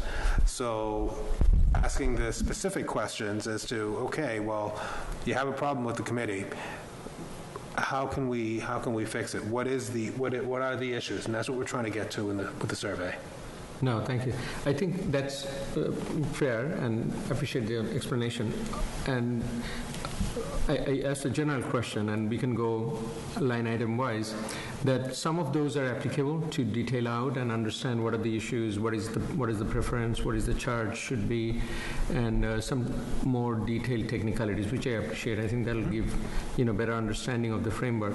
But the general, you know, consensus or majority that we got regarding dissolving the committee and having it as a subcommittee or having it within those, what would be the rationale for not taking that advice and asking for new advice? If there are, you know, certain questions, and again... Because it doesn't... Hold on one second. I think you asked that question and it was answered, and I have an answer to, but go ahead, Mary Jo. Well, my understanding, they're very separate committees, that one is to join us up to other communities, and we're to involve other communities in the extension of the trails, and the other is strictly for Hopkinton Trails within the town. And there's a difference in the two committees. Okay. Charters and they're set up. Anything else, Mary Jo, about the survey? No, I looked at the survey, it's good. Okay. Little to add if you want? or- Yeah, no, go I ahead. was going to say, the thing is, so if we were to go with the town meeting vote and make the Upper Charles Committee a subcommittee of the Trails Committee, at the very least, we're going to have to totally rewrite the charge of the Trails Committee too. So this is, so we can't just immediately do it. So this is to get feedback. Hold on one second, Mary Jo. I know it's hard when you're on Zoom, but Amy's trying to speak. I was just going to say, the reason to get the feedback is because we can't, it's complicated to create a we have to kind of redo the TCMC committee in order to incorporate the subcommittee of the Upper Charles Trail Committee. So we'd have to think of a process, and if we want to do it that way, that's fine, but we'd still have to rewrite everything, I think. Either way, whether it's two committees or a committee and a subcommittee. Yeah. Through the chair, I understand, I don't want to repeat it, but my opinion is we want to move forward from the town where we already have certain advice that's bearing the majority consensus, and move on from there to do, okay, if we are to do that, what is it that we are seeking to put in the new form or put in the new charter and, the structure of the committee, things that are outside this or new scope in addition to what we already have heard and seen. That's my opinion. Thank you. That's exactly what we're trying to get to. And I think That's exactly what we're trying to That is not exactly what you're getting to I'm on sorry. some part of We're this. I'm totally sorry. not going to argue across the table. We're Okay, not sorry. going to do that. Go ahead. If I may, thank you so much to the subcommittee that worked on the questions. I also did review the questions with that perspective in mind. And what I was looking for were ways in which the questions are separate and distinct from what was discussed at town meeting. And I found the questions to fall into three groupings. The first grouping has to do with current charge of the Upper Charles Trail Committee. That's separate and distinct from what was discussed at town meeting, but it's related to what is the future of this committee. The second grouping I found had to do with what would create the best value for the committee. For example, there are questions now, there's a question that pertains to the qualifications that are required for this type of a committee. And then the third grouping had to do with process. Whilst that might relate to some comments that were made at town meeting, I saw the questions as saying, how can we improve that process to get a better product from this committee for the community? So yes, I think it's very valid to look at what is it that town meeting looked for and how is the board responding. And I found the questions again to address three areas that I believe, yes, implement the vote at town meeting and at the same time improve the charge, improve the composition, and improve the process. Thank you. Yeah, and I want to thank you for the question, Shadul, because I think it's an important one, and one that I struggle with a little bit, to be honest with you. Part of what I thought, what you said, Amy, at the beginning about the fact that not a lot of people spoke to the structure, I don't think we actually took a lot of comment or interacted with a lot of people in a public format about structure of the committee. I think a lot about the fact that that it's our jobs, whoever we are doing these jobs, it's our jobs to structure committees for the charge and for the purpose, not to address conflict or personality challenges or those things. It's not about who sits on the committees, it's about what the committee is supposed to do. I spent a lot of time with both those charges. I actually found them very similar. I think it's a complicated question to structure them in a way that they're one committee, but potentially stacked. For me, that's kind of a two-committee structure still, and so I just need to understand where the value is and what result we're going to get to that's different. So I really value this information gathering that is more broader in scope, hoping that we get to a structure that is durable and makes sense and that the broad community does support. So that is what I'm hoping to get to. I had a couple of questions, and I apologize if you have already put them into the survey. I did review it, but I've sort of made a list of feedback that I've gotten from other people too, so I may. So one of the pieces of feedback, I think this one was mine, and I've heard it from other people, is that alternates doesn't really necessarily have a place in my mind as tenable or useful. So I don't know if we ask a question about alternates. I think you did ask a question about alternates, but I don't know if you asked if people wanted them or don't want them. I think we asked about the voting procedure. Yeah. Right. So I think the idea was, should alternates be able to vote? If they can vote, when can they vote? Yeah. And then what is the priority of the vote? So let's say we don't have a full membership available. Does that mean that alternates should be able to vote? Yeah. We have two alternates, so there's going to be a junior and senior. I would assume we go by, the senior alternate would get to vote. Yeah. In that event, if there were two, then there were two regular members, full members missing from the meeting, then both alternates would get to vote.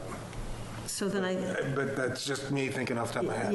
Yeah. No, I think I understood that. I understood, like, I've seen it happen, and I understood where the question came from. So my question, I guess, was, is it worth asking if we need alternates? I think that would be worth asking. Through the chair. I was going to add the same, that the question kind of skips that part or that option, that should we need an alternate or make everyone a full voting member? Yeah, yeah. That would be my preference, but that's only my preference. But I certainly think that would be easy enough to add. It's a quick question. Yeah, great. Yeah. Then, do we? Let's see. Could we add a map of the identified parcels to date, just for information purposes? Add a map. Okay.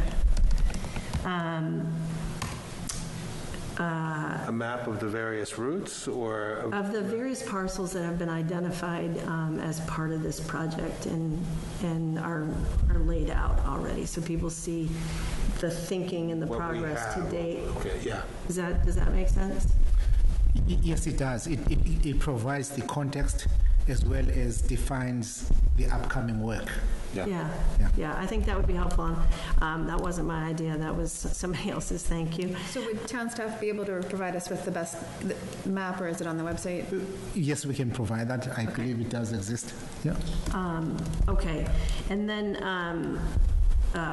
can we ask, if we're going to get a broad response, can we ask where people live generally? That is on there. Is it on there? Already, yeah. Okay. We asked for address. Oh, good. I thought about asking for precinct, but people don't always know their precinct, so I thought if they put their street address, we could look up the area of town. I don't know that they necessarily have to put their street address if they don't want to identify themselves. Maybe they could just put their street name. We just wanted to make sure that the respondents are residents of Hopkinton. Oh.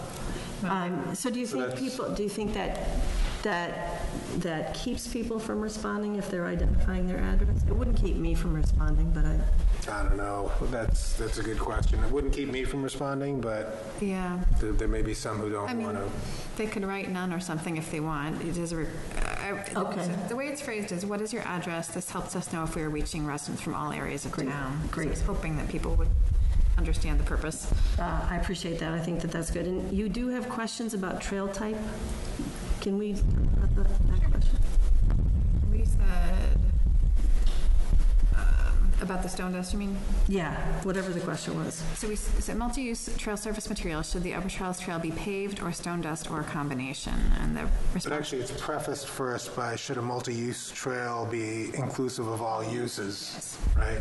Yeah, that's true. So that's everything from strollers, rollerbladers, Yeah, so we got some feedback from a couple of people that maybe we could add a question that asks respondents what they would want the trail, what they would use the trail for, what they would want it to be used for.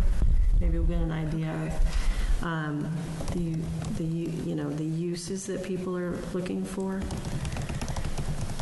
And I got a piece of feedback from someone about, and it matched with my thinking, so I don't know if there's a question on it, but whether or not, I think liaisons to boards are great, but whether or not they should be voting members is a question, in that, people who get liaised to committees are not necessarily like the worker bees of the committees.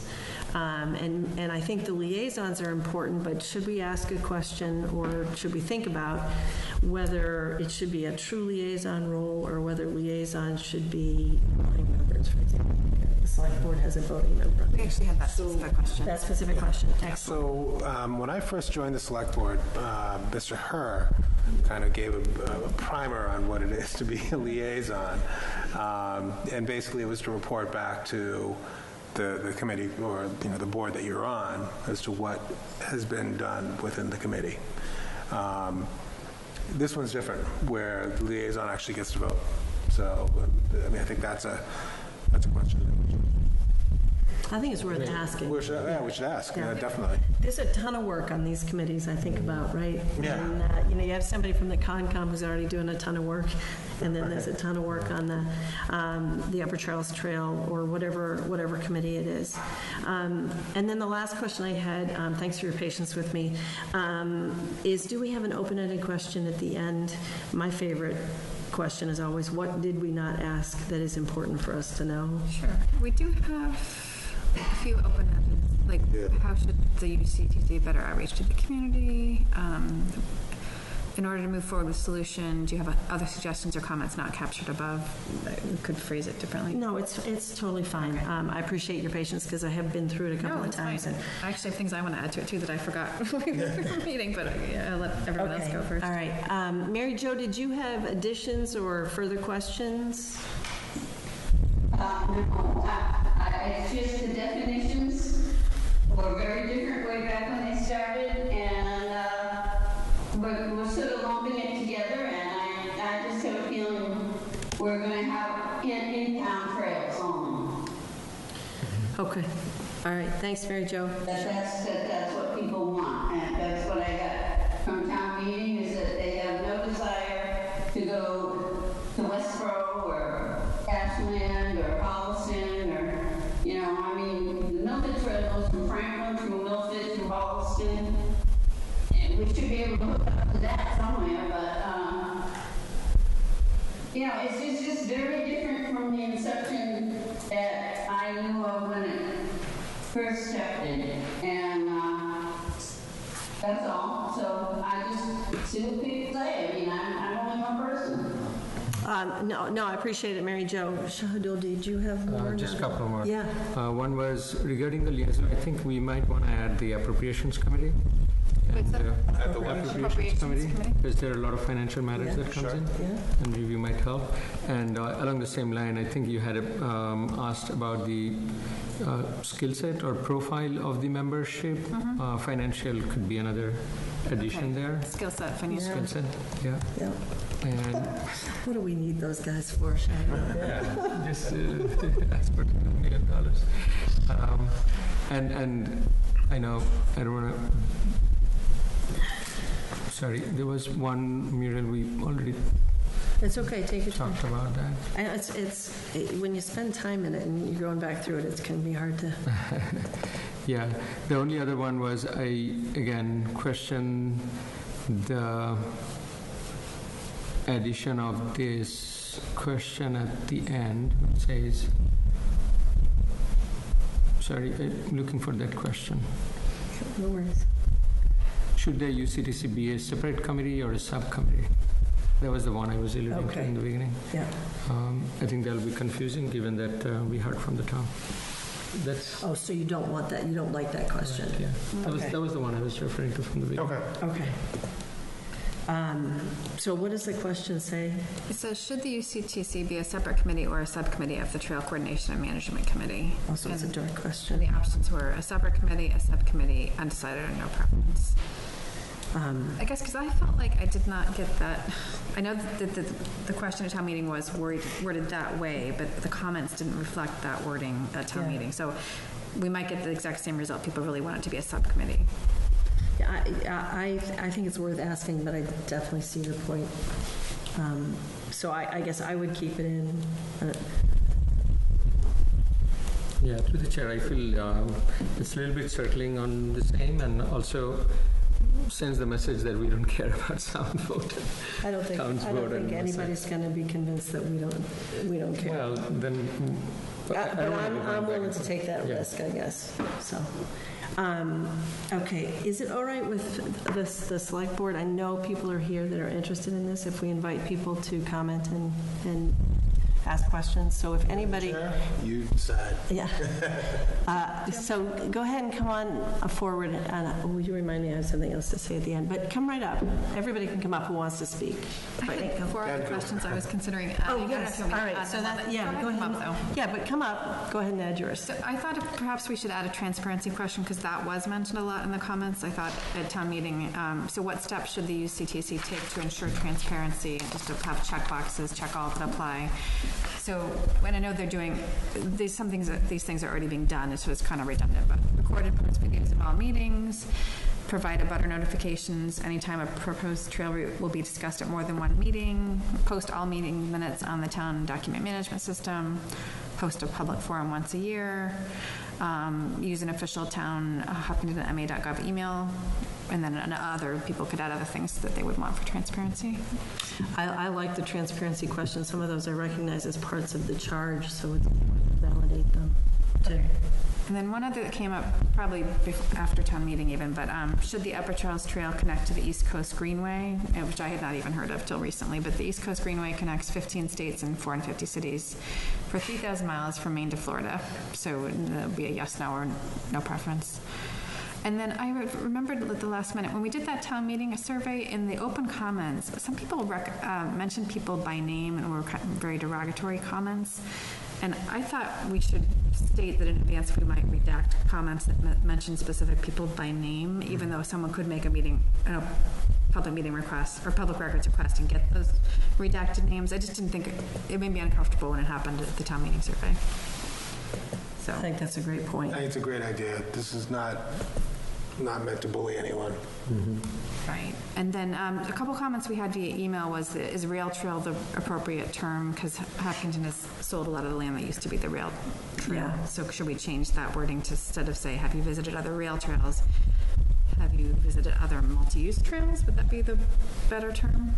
I don't know. Yeah, I don't know. That nomenclature thing, I think, is something that we really need to settle on. But does multi-use trail say it better? I don't know. I mean, I think it's a...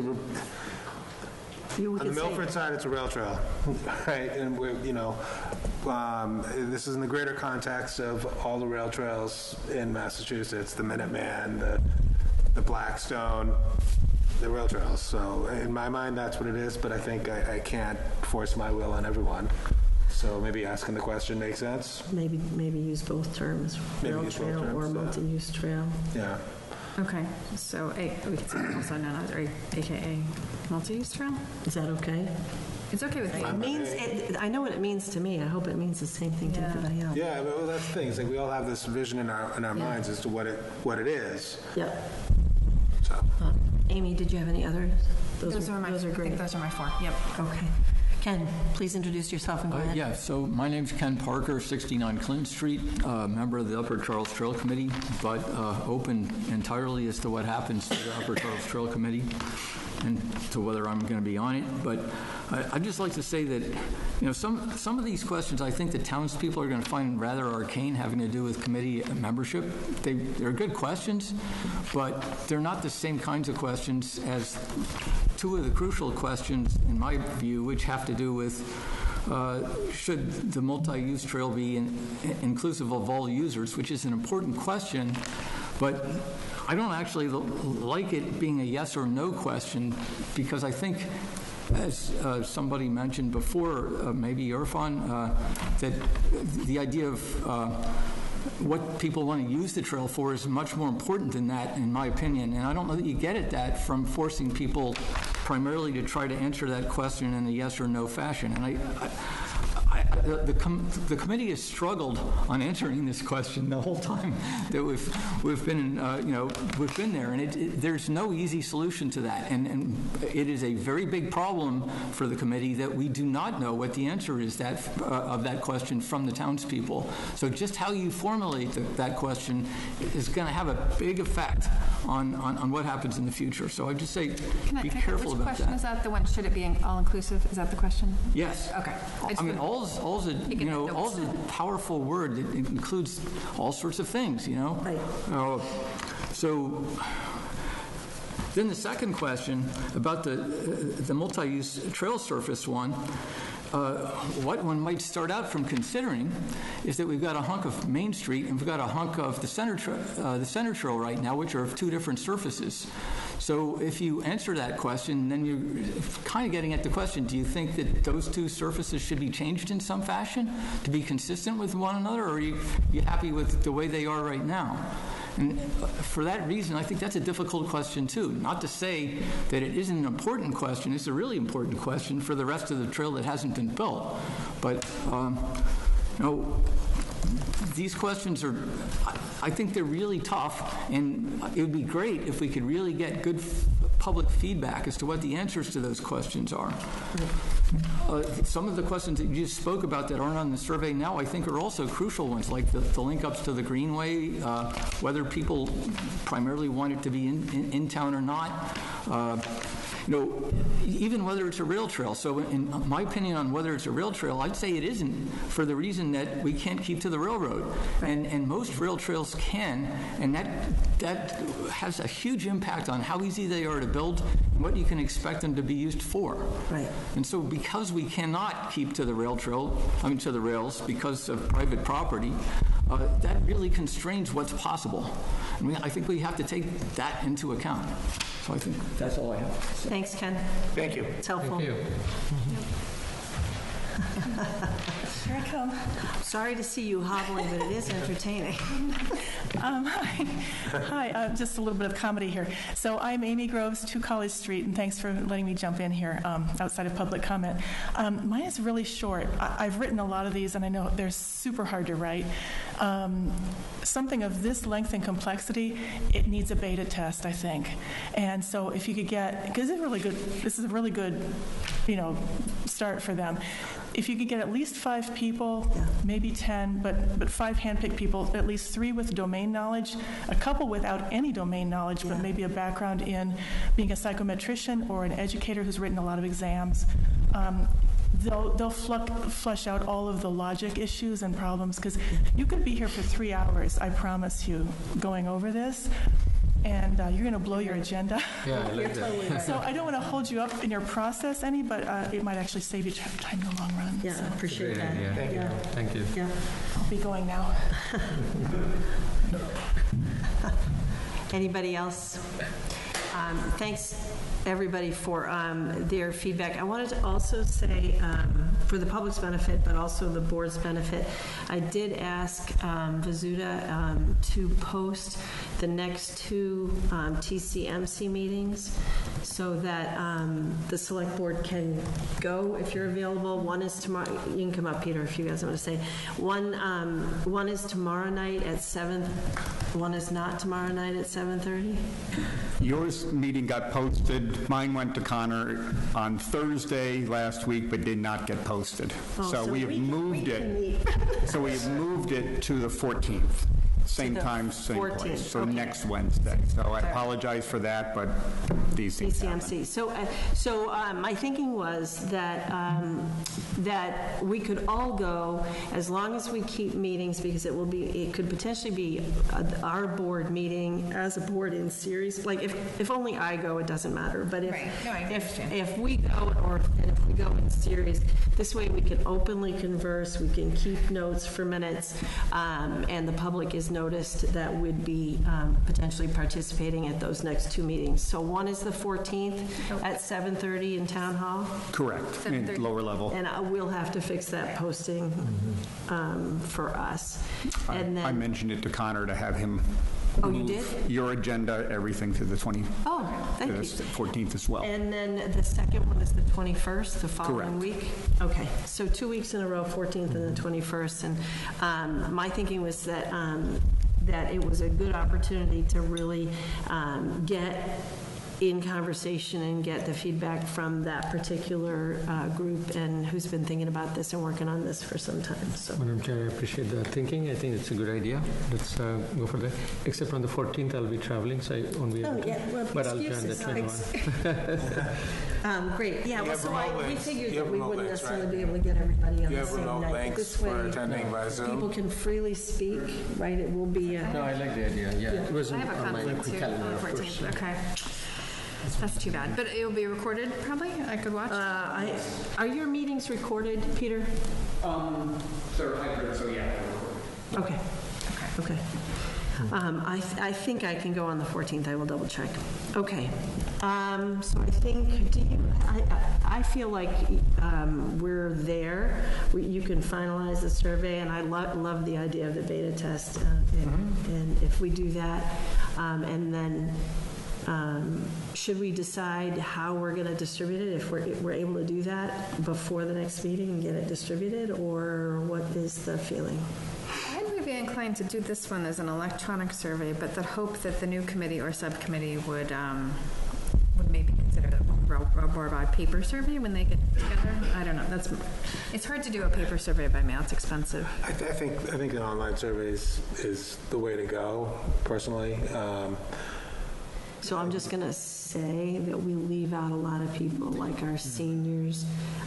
So I'd rather have, I'm very happy to have an online survey, but I really feel like we need to distribute it in paper, at least to some selection of folks, definitely to the libraries, definitely to the senior centers. Did we do that with the town meeting survey? Do we have copies at the senior center? Or a kiosk? I believe we did. So, however, when I say yes, we can do that. We can print hard copies and make them available at high destination areas in town. Okay, and the town staff could enter them. Yes, and also in relation to Amy Grove's comment, our thinking is as soon as the board settles on the questions, we can send them to a company that the town works with to just look at the technicality of the questions. Okay. Oh, great. Yeah. All right. So, a question for the rest of the board. I mean, are we comfortable with the questions, or do we think they require further massaging? I'm comfortable with them. I took notes on what we all said. I can read them back if that would be helpful. That I could add to it, you think? Mr. Manning, did you have any? I think I mentioned the ones that I wanted to. Okay, so let's do the recap and see if we're all good. Okay, my recap was that Muriel wanted a question about should alternates be avoided entirely? Should all members be voting members? I think Ms. Norman suggested that we add a map for reference, and the town staff could provide one. Another question was, what would you use the trail for, and have people check boxes people could check off if they would be walking, hiking, biking, etc. Shaidul added an appropriation committee as a potential liaison that could be on the check boxes, and that for skill sets, a financial skill set would be one of the, add that as an option. Let's see, Ken noted that, that the question about should a multi-use trail be inclusive of all uses was not really well worded versus, versus what would you use it for instead. Like, we could eliminate that one. We could eliminate should it be inclusive of all uses and use only the what would you use the trail for. And I do want to make sure people... I just want to touch on that. I think all uses is right. I mean, I don't think that we should be excluding any particular uses for the trail. I mean, if it's obviously all non-motorized. I was just going to say there isn't motorized. Yeah, just non-motorized, but everything else, yeah, you should go. Skip rope down there. Unless it's a wheelchair that's motorized. I agree to that, Irfan. And but my thinking also is, do we need to gold plate everything from day one, or can we keep a master vision and say we will get there incrementally instead of spending $30-50 million on day one? Let's spend $5 million and build something that works. Then the next round will add, other facilities or other more solid pavements or whatever it needs to add more and more users. That is more practical from financial and implementation plan perspective. I candidly worry myself that that we won't go in that direction. That if we don't contemplate, an accessible trail that is, open to all users, we'll never build up to it. That's what I worry about. I worry about that. I worry about that too, and I would mention that.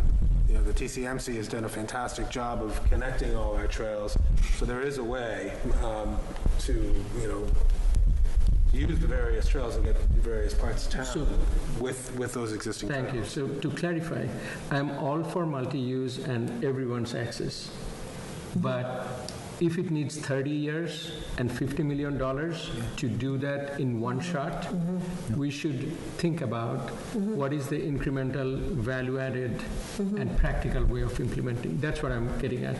That you get it, but you do it in phases instead of, not being able to do it at all. Yeah, yeah, it's legit. I agree. I definitely hear what you're saying. I guess but my fear is, though, say we pick a trail area that really can never be paved, and so then we're stuck not ever letting it be paved. But if people were to respond to this to say, well, why don't we have some paved and some unpaved, then I think that sort of pathway would work better, where we could start with some does and pave some. But I don't know what people Through the chair, my question would be, when you do a master plan, you plan it for the end state. So if the end state says it'll be multi-use, and to your point, let's do a shortcut and build something that will never be multi-use, then it disqualifies right away. Right. Yeah, I almost feel like that's the next generation question for the public forum when the committee does it, but. So you think not us? So I think that's a good point, a great question. I know I have my own vision, and from my own vision, I would want to see a paved surface and have it and spend the money and do it. Let's just go ahead and do it. Let's bite the bullet. That's what it's going to be. We have a lot of grants to pay for it. Yeah, that's true. But I take your point. It's valid. Through the chair, I think the vision. People would want to know. Through the chair, I think the vision is the same. I don't see any difference in the vision that we are all talking about when it comes to multi-use. It's about the implementation and the practicality and the pragmatic, phase. And it happens in many industries and many big projects as well. That's all. But the vision is the same, just to be clear. Okay. So wait, should we keep the question, should a multi-use trail be inclusive of all uses? I think both questions, you have the drop down, that would be my feeling, include both of them. And I like. maybe they wash each other out, right? Who knows? And then I think we just talked about the stone dust versus paved being a tricky question for people to answer, but I think it can still provide a little bit of a guide. I don't know. We're going to keep that one? Yeah. Okay. And then, let's see, and then Amy Grove suggested beta testing before sending out, and the town manager has a method for us to do that with somebody you work with, right? Yeah, we'll do that. And then we just talked, and then I added a transparency question, check all that apply. How should the committee be transparent? Yep. And should we connect to the East Coast Greenway? I'm curious what people think of that. And then redacting the names in the comments, we'll just state that. Just one thing on the East Coast Greenway. The East Coast Greenway doesn't pass through Hopkinton. Right. It would be so we would need like a spur, I guess. Yeah, so the Upper Charles Trail would, as was explained to me, there would be a sign on part of the East Coast Greenway saying, go this way to get to Hopkinton. And see the marathon start line. Start line, get to the Upper Charles Trail. Yep. So it's still. Yeah, go ahead, Mary Jo. I gotta leave. I think my medicine's kicking in and It's okay. Take care, Mary Jo. Thank you. Mary Jo, you I shouldn't. just had this done Wednesday, so I am. You're a crazy woman for being here. You're a crazy woman for being here, but get some rest. Good week. Good work, and I'm out tonight. Good night. Thank you. Good night. And then we were going to use, rather than just rail trail, say, or multi-use trail, right? Yeah. Okay. I think that's everything that was mentioned. Well, I'm comfortable moving forward rather than coming back to us. I'm comfortable with it. I just want to make sure the rest of the board is. I'm comfortable except for that one that I questioned, but I'll answer it and dwindling around it. Appreciate that, Shandu. Okay, great. I think we're going to move on. We are no longer ahead of schedule. No, we're not. No surprise. I passed out, and we don't have to talk about this tonight. When do we do annual appointments? That has to be Next coming meeting? June, yeah. The next meeting? The next meeting? Yes. Okay, so if folks could, I got some feedback from Mr. Levinson, who is, an expert in the field and is a longtime town volunteer. And what I asked him was the quandary of the appointments, reappointments. And for me, part of the question was, how do we make sure that we're making space for new people to join, right?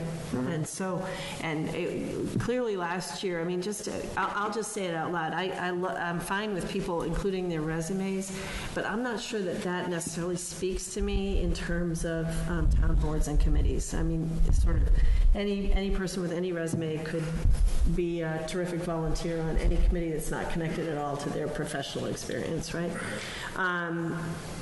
So I just asked him sort of that question, and he had some thoughts about sort of weighting interest, the needs of the committee, and sort of the needs of continuity on the committee, right? So I offer this up as something to think about if we're doing it at next meeting in 2 weeks.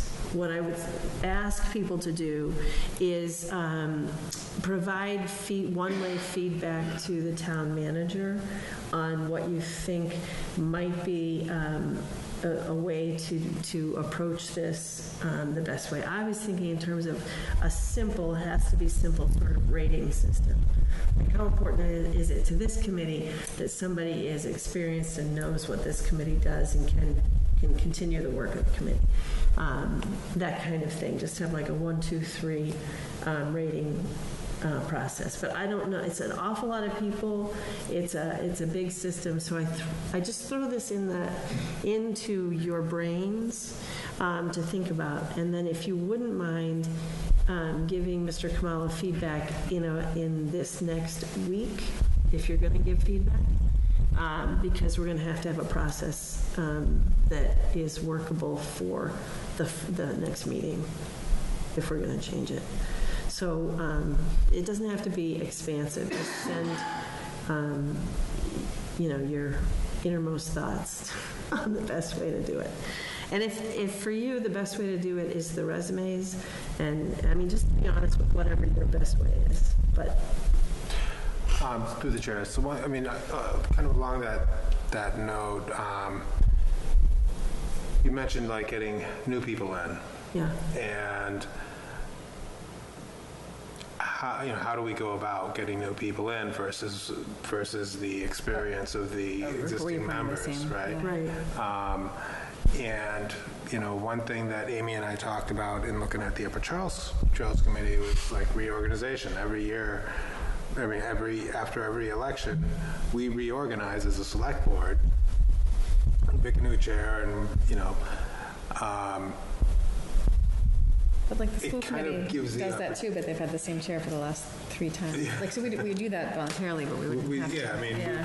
So I don't know. It's just kind of another way of getting different viewpoints in, and how a meeting would be run within these committees as well. Yeah. A piece of that. A way to kind of rotate in to get new blood. Yeah, a piece of that is like the charge of the committee too. So that would mean getting down one layer, I think, right? Somebody else suggested to me when I struggled with this last year. So also the conundrum of valuing people who have invested their time, right? Right. So all those things. And somebody suggested term limits, which I hadn't really thought about, and it doesn't necessarily lend itself maybe across the board, but it's worth not for next meeting, but it's worth throwing into the thought environment. And I was actually kind of surprised to see, I think it's the TCMC when I was reviewing the charges, has term limits. I didn't really realize that. The Cultural Council does too. Oh, that's right. That's right. So some committees have been developed that way. So anyway, that won't be for next week, but it's definitely something to think about. Yep. Yeah. My thoughts were, can we add questions to the volunteer form so that people will have answered? I guess it's too late. People have already applied for this year, right? For the most part, yes. So we can't add new questions to the online form, but could we in the future? Because I'm a little worried about putting people on the spot when they come to the meeting, and some people interview really well and they'll speak eloquently on it, and others people will be surprised by the question. But When do people get notified that this is coming up and and I assume that they're encouraged to attend? Yes, encouraged to attend. The application process is continuous. Yes. Yeah. Yeah. So do they get a special notification that the reappointment process is happening on June 20th, whatever, 20th? I will check with Matsuda. I know though for a fact the chair does receive the notification. That might be the breakdown we're experiencing. Yeah. Okay. I think so. Well, I don't know if it has been always, but I thought sometimes Mizuta did send it out to everybody that you're on the agenda, to let them know they're on the agenda for this meeting if they want to come. Yep. Or that would be good to do. Let's ask her. Yeah, it would be good to do, actually. Yeah. And if there are specific questions we're going to ask everybody, it would be good that they know those questions in advance, I guess.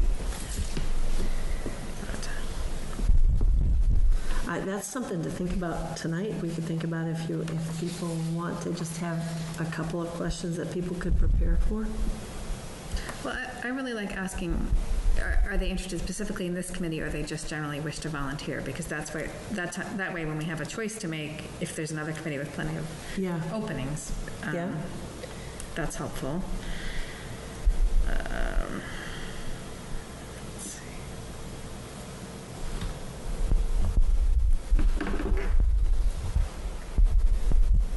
I always like to ask what interests you about this committee. That's my standard line of questioning. Tell us a little bit about why you're interested in this committee, or what you hope to accomplish on this committee, or whatever. This is general interview questions. It is. How will your skill set improve this committee? And on the need piece, these aren't really questions for the applicant, but I do look at the spreadsheet of, who's currently on a committee and think about that when I decide who I'm going to vote for, if there's a choice, if the committee could use more new people, or if the Well, that might be helpful. But that's personal. Yeah. Yeah. If we have this, do you have you have your own spreadsheet? I keep my own spreadsheet. Yes. Is it something you're able to share or comfortable sharing? Sure. It wouldn't have diversity from like a racial perspective, but it would have male, female, age, length of time in town, things like that. Do we want that level of detail? Or length of time in town, I think it's useful because it's nice to have people with new to town and people who have experience. Yeah. No, it absolutely is. So what you're exactly right. What I'm trying to get to is ways to make sure that we aren't. I found myself doing this. I was advocating for somebody that I've known for a long time, and that's when it really happened for me in my head. It wasn't a bad advocacy position, terrific candidate, but I found myself really confronted with the fact that a couple people on the list I didn't know. And they might be wonderful, but you just don't know them. They absolutely might be wonderful, but I don't know them. So should that, that's where I struggled last year, was in that, conceptually in that. So I would really like to think about ways that we are making it possible and inviting even for people to throw their hat in the ring. And then the flip side of that is if we ask them a ton of questions, we might make it less inviting. But and the continuity piece, is that something we would ask the chair? Or we might think for ourselves in terms of, we all have a lot of experience. You might just think in terms of a particular committee. And it might be a particular committee at a particular time in its life cycle, right? You could have, I'll take the Board of Appeals. It's a pretty challenging committee, right? If you have a couple people who have been there for a long time and a lot of new members, that might weigh into your thinking about the appointment process, and for me, that's legit, right? Right. So. Go ahead. I think all great discussions.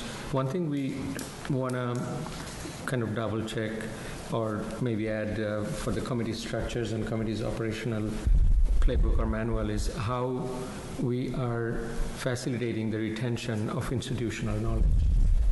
Because, it was more than 100 years ago when it would be only people who'd carry the knowledge.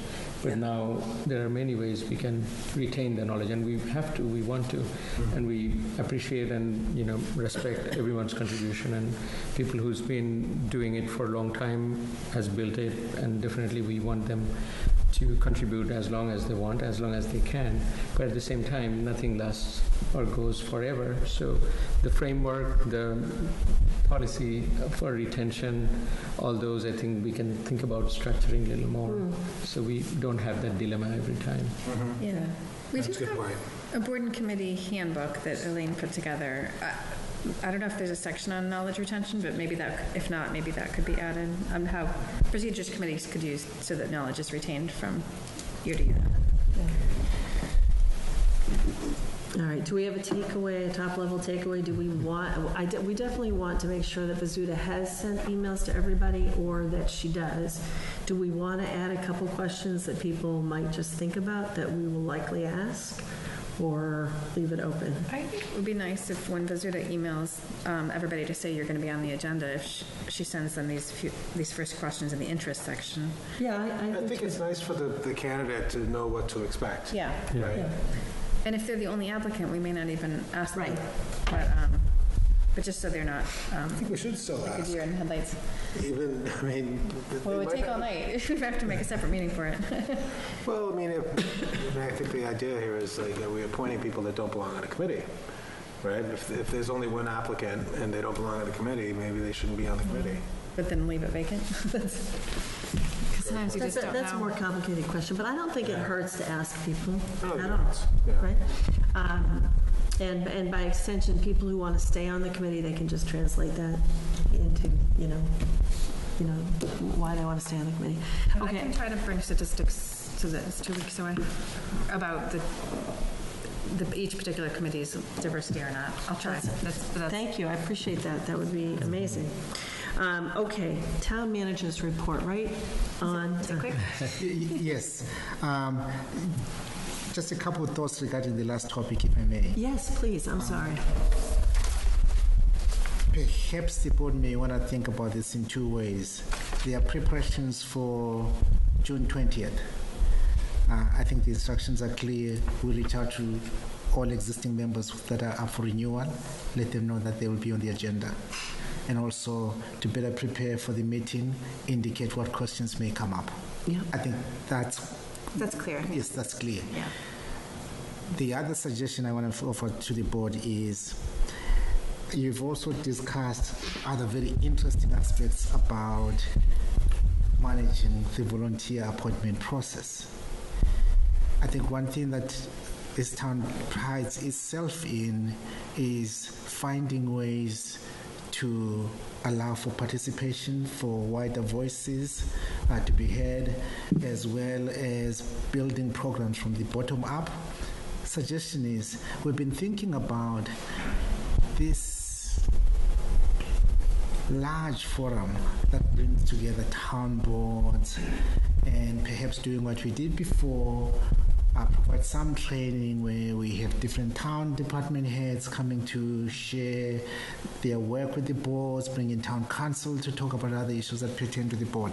One other thing that we may add to that program is to find out from other board members, commissioners, what they think about these topics, so that at least we're allowing for wider voices. That's a great idea. To be part of this conversation. Again, defining what needs to be done for the next meeting, and then thinking about the long term.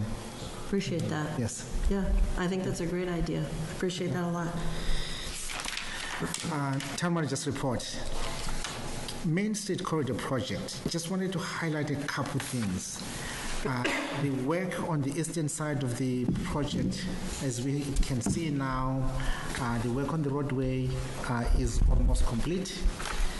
They are now focusing on curb work. Relatedly, earlier on there was mention about having clear schedules on the undergrounding and pole removal process.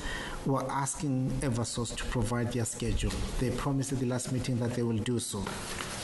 And then also wanted to mention this is an issue that came up, I think, at the last select board meeting or 2 meetings back. We are continuing our conversations with Mass DOT to ensure that the defective masts and poles, that they be replaced. There was an offer that they be repainted on site. We've said no, that would be unacceptable. Mass DOT does agree with the town on that. And then last but not least, through the efforts of Dave Del Torio and Nicole, we were successful convincing Mass DOT to consider perhaps changing the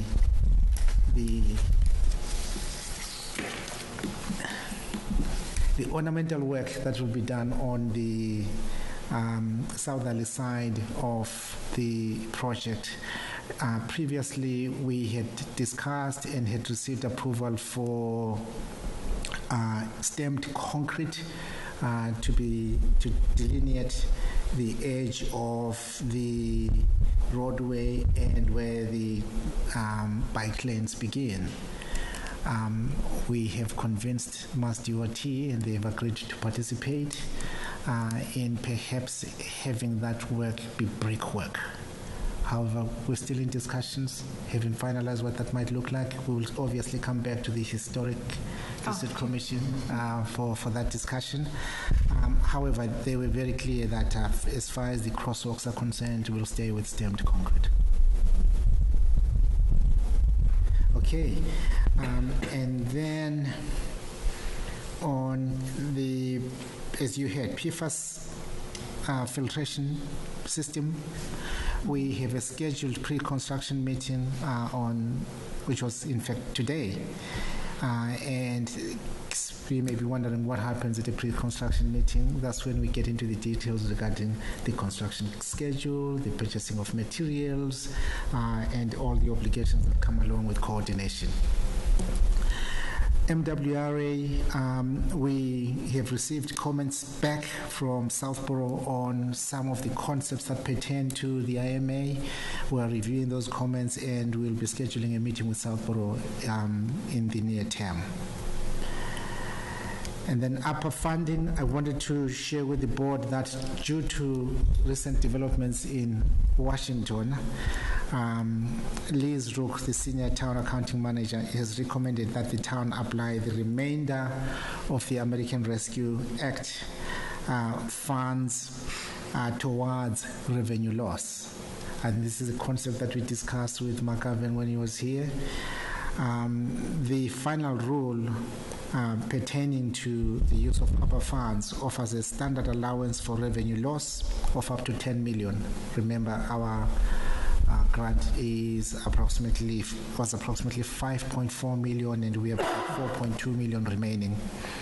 And so we will be applying that amount towards revenue loss.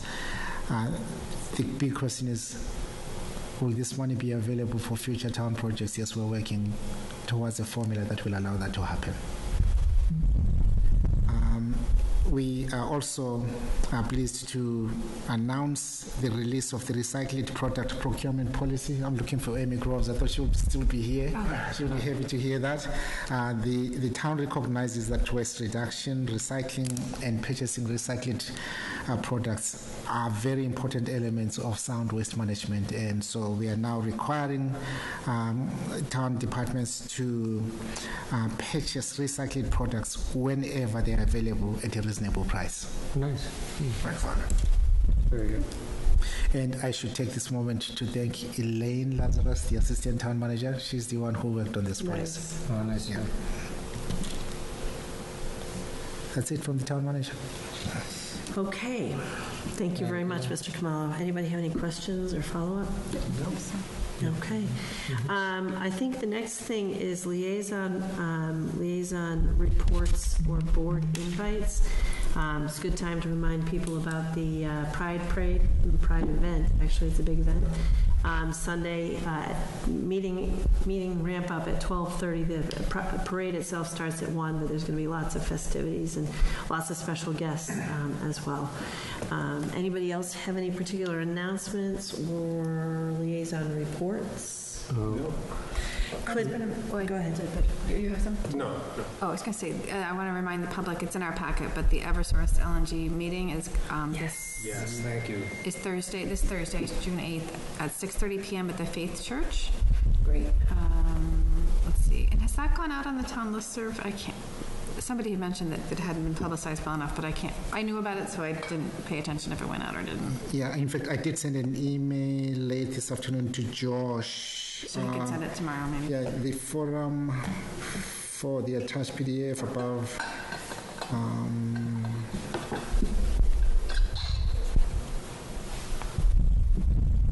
Yeah, we did already do our normal push for the LNG documents, which went to Hope News, social media, posted on homepage. I will verify that he has also sent a reminder regarding the forum tomorrow. I think that would be a good idea. Yeah. And then John Ritz contacted us again about the Boston Marathon runners who are Hopkinton residents. I see they're in our future agenda items. He just wondered when he should come in. Okay. Yeah. Because Chair, I attended the ESBC meeting yesterday on the traffic analysis. It was very good and thorough, a lot of good information and data that the expert provided and the committee evaluated. So bottom line is with quite a few enhancement or improvement of traffic lights, of turns and other traffic congestion management ideas, the expectation is that the traffic would be better, if not the same, even with the addition of the new school. Just not worse. Not worse, for sure. That's what our questions in many directions was. But they're expecting it to be better. Okay. I hope they're right, but yeah. I remain skeptical. Right. And we also asked, where else they have done it, seen it, and they gave some good examples. Okay. One being near the Natick Mall, which was more complicated than this. So it felt pretty convincing and a lot of good work that they put it there. And on the cost side, it would add likely another 2.5, but it was a very ballpark number. We just put the engineers on the spot and say, give us a guesstimate. So they're going to work on it. And they're thinking half of it would be on the project side and 60% would be on the project side and 40% on the DPW, on the town side eventually. But the 60% on the project side is already accounted for within the project budget. So it's not going to be a huge add compared to the benefit that we're looking at. And we don't have a ballpark number. Just on the spot number is 2.5 million, but they're going to work on it and give us more specific number. And I don't want to quote it because he was very hesitant quoting it as well, and we promised that we are not going to hold him for that. So it's just goes in there and swirls around. Yeah, because right, I know. Otherwise, people may think, is it another 10 million, another 20 million? So just eliminate the range, we asked for that number. Okay. And on the last note on that, there is a public forum on ESBC tomorrow evening. It's on Zoom, 6:30. So please plan to attend. All residents, please plan to attend. There's a lot of good information and feedback that they are looking for. Did you say 6:30? 6:30. 6:30. I believe it's 6:30 on Zoom. It's 100% on Zoom. Okay. So on my calendar, 6:30 to 8. All right. Well, now we don't have a 2CMC that night, so there we go. Yeah, there we go. There we go. Meetings. So great. Can I ask people to quickly give me their top 10 for liaison assignments? I'll start with Amy. Okay. I wrote Historic District Commission, Woodville Historic District Commission. Hold on, I gotta find him. Good Lord. On the list. It's going to be easier for me to write it. Historic District. Woodville Historic District. Woodville Historic, yeah. Historical Commission. Yeah. Commission on Disability. Budget Advisory Team. I like that one. But anyway, Planning Board, Permanent Building Committee, Cultural Council, Community Preservation Committee. Hold on. Permanent Building Committee, Cultural Council. Community Preservation Committee, yeah, and MAPC. But I really am flexible. I don't mind doing, whatever. If other people want those, I'll do others. Doesn't matter. I appreciate that. I'm going to do my best to get people a smattering, but prioritize their top choices. Shahidul, do you have top choices? I'm looking at my previous. I think I'd go with those, pretty much for those. And if there is, I'm sorry, I'm looking. That's all right. Yeah, take a minute. I will stop by and see Mary Jo too and find out what hers are. I want to take her a meal. Yeah, I think I would be open to swap one for affordable housing if there is. Who's there now? Irfan. I have affordable housing. Okay. All right, so you would be interested in affordable housing, if it worked out? If it worked out, and then there's another one for the prison. I'm lost for the name. The environmental. The Green Committee? The Green Committee, thank you. Sustainable Green Committee. Okay. And the ones that you're on, you had said you... I could give up Marathon Fund Committee, I think. Just tell me the ones that are that you're most interested in. Oh, okay. I think the school, the ESBC, appropriations, budget advisory. Affordable housing, sustainable green, any others?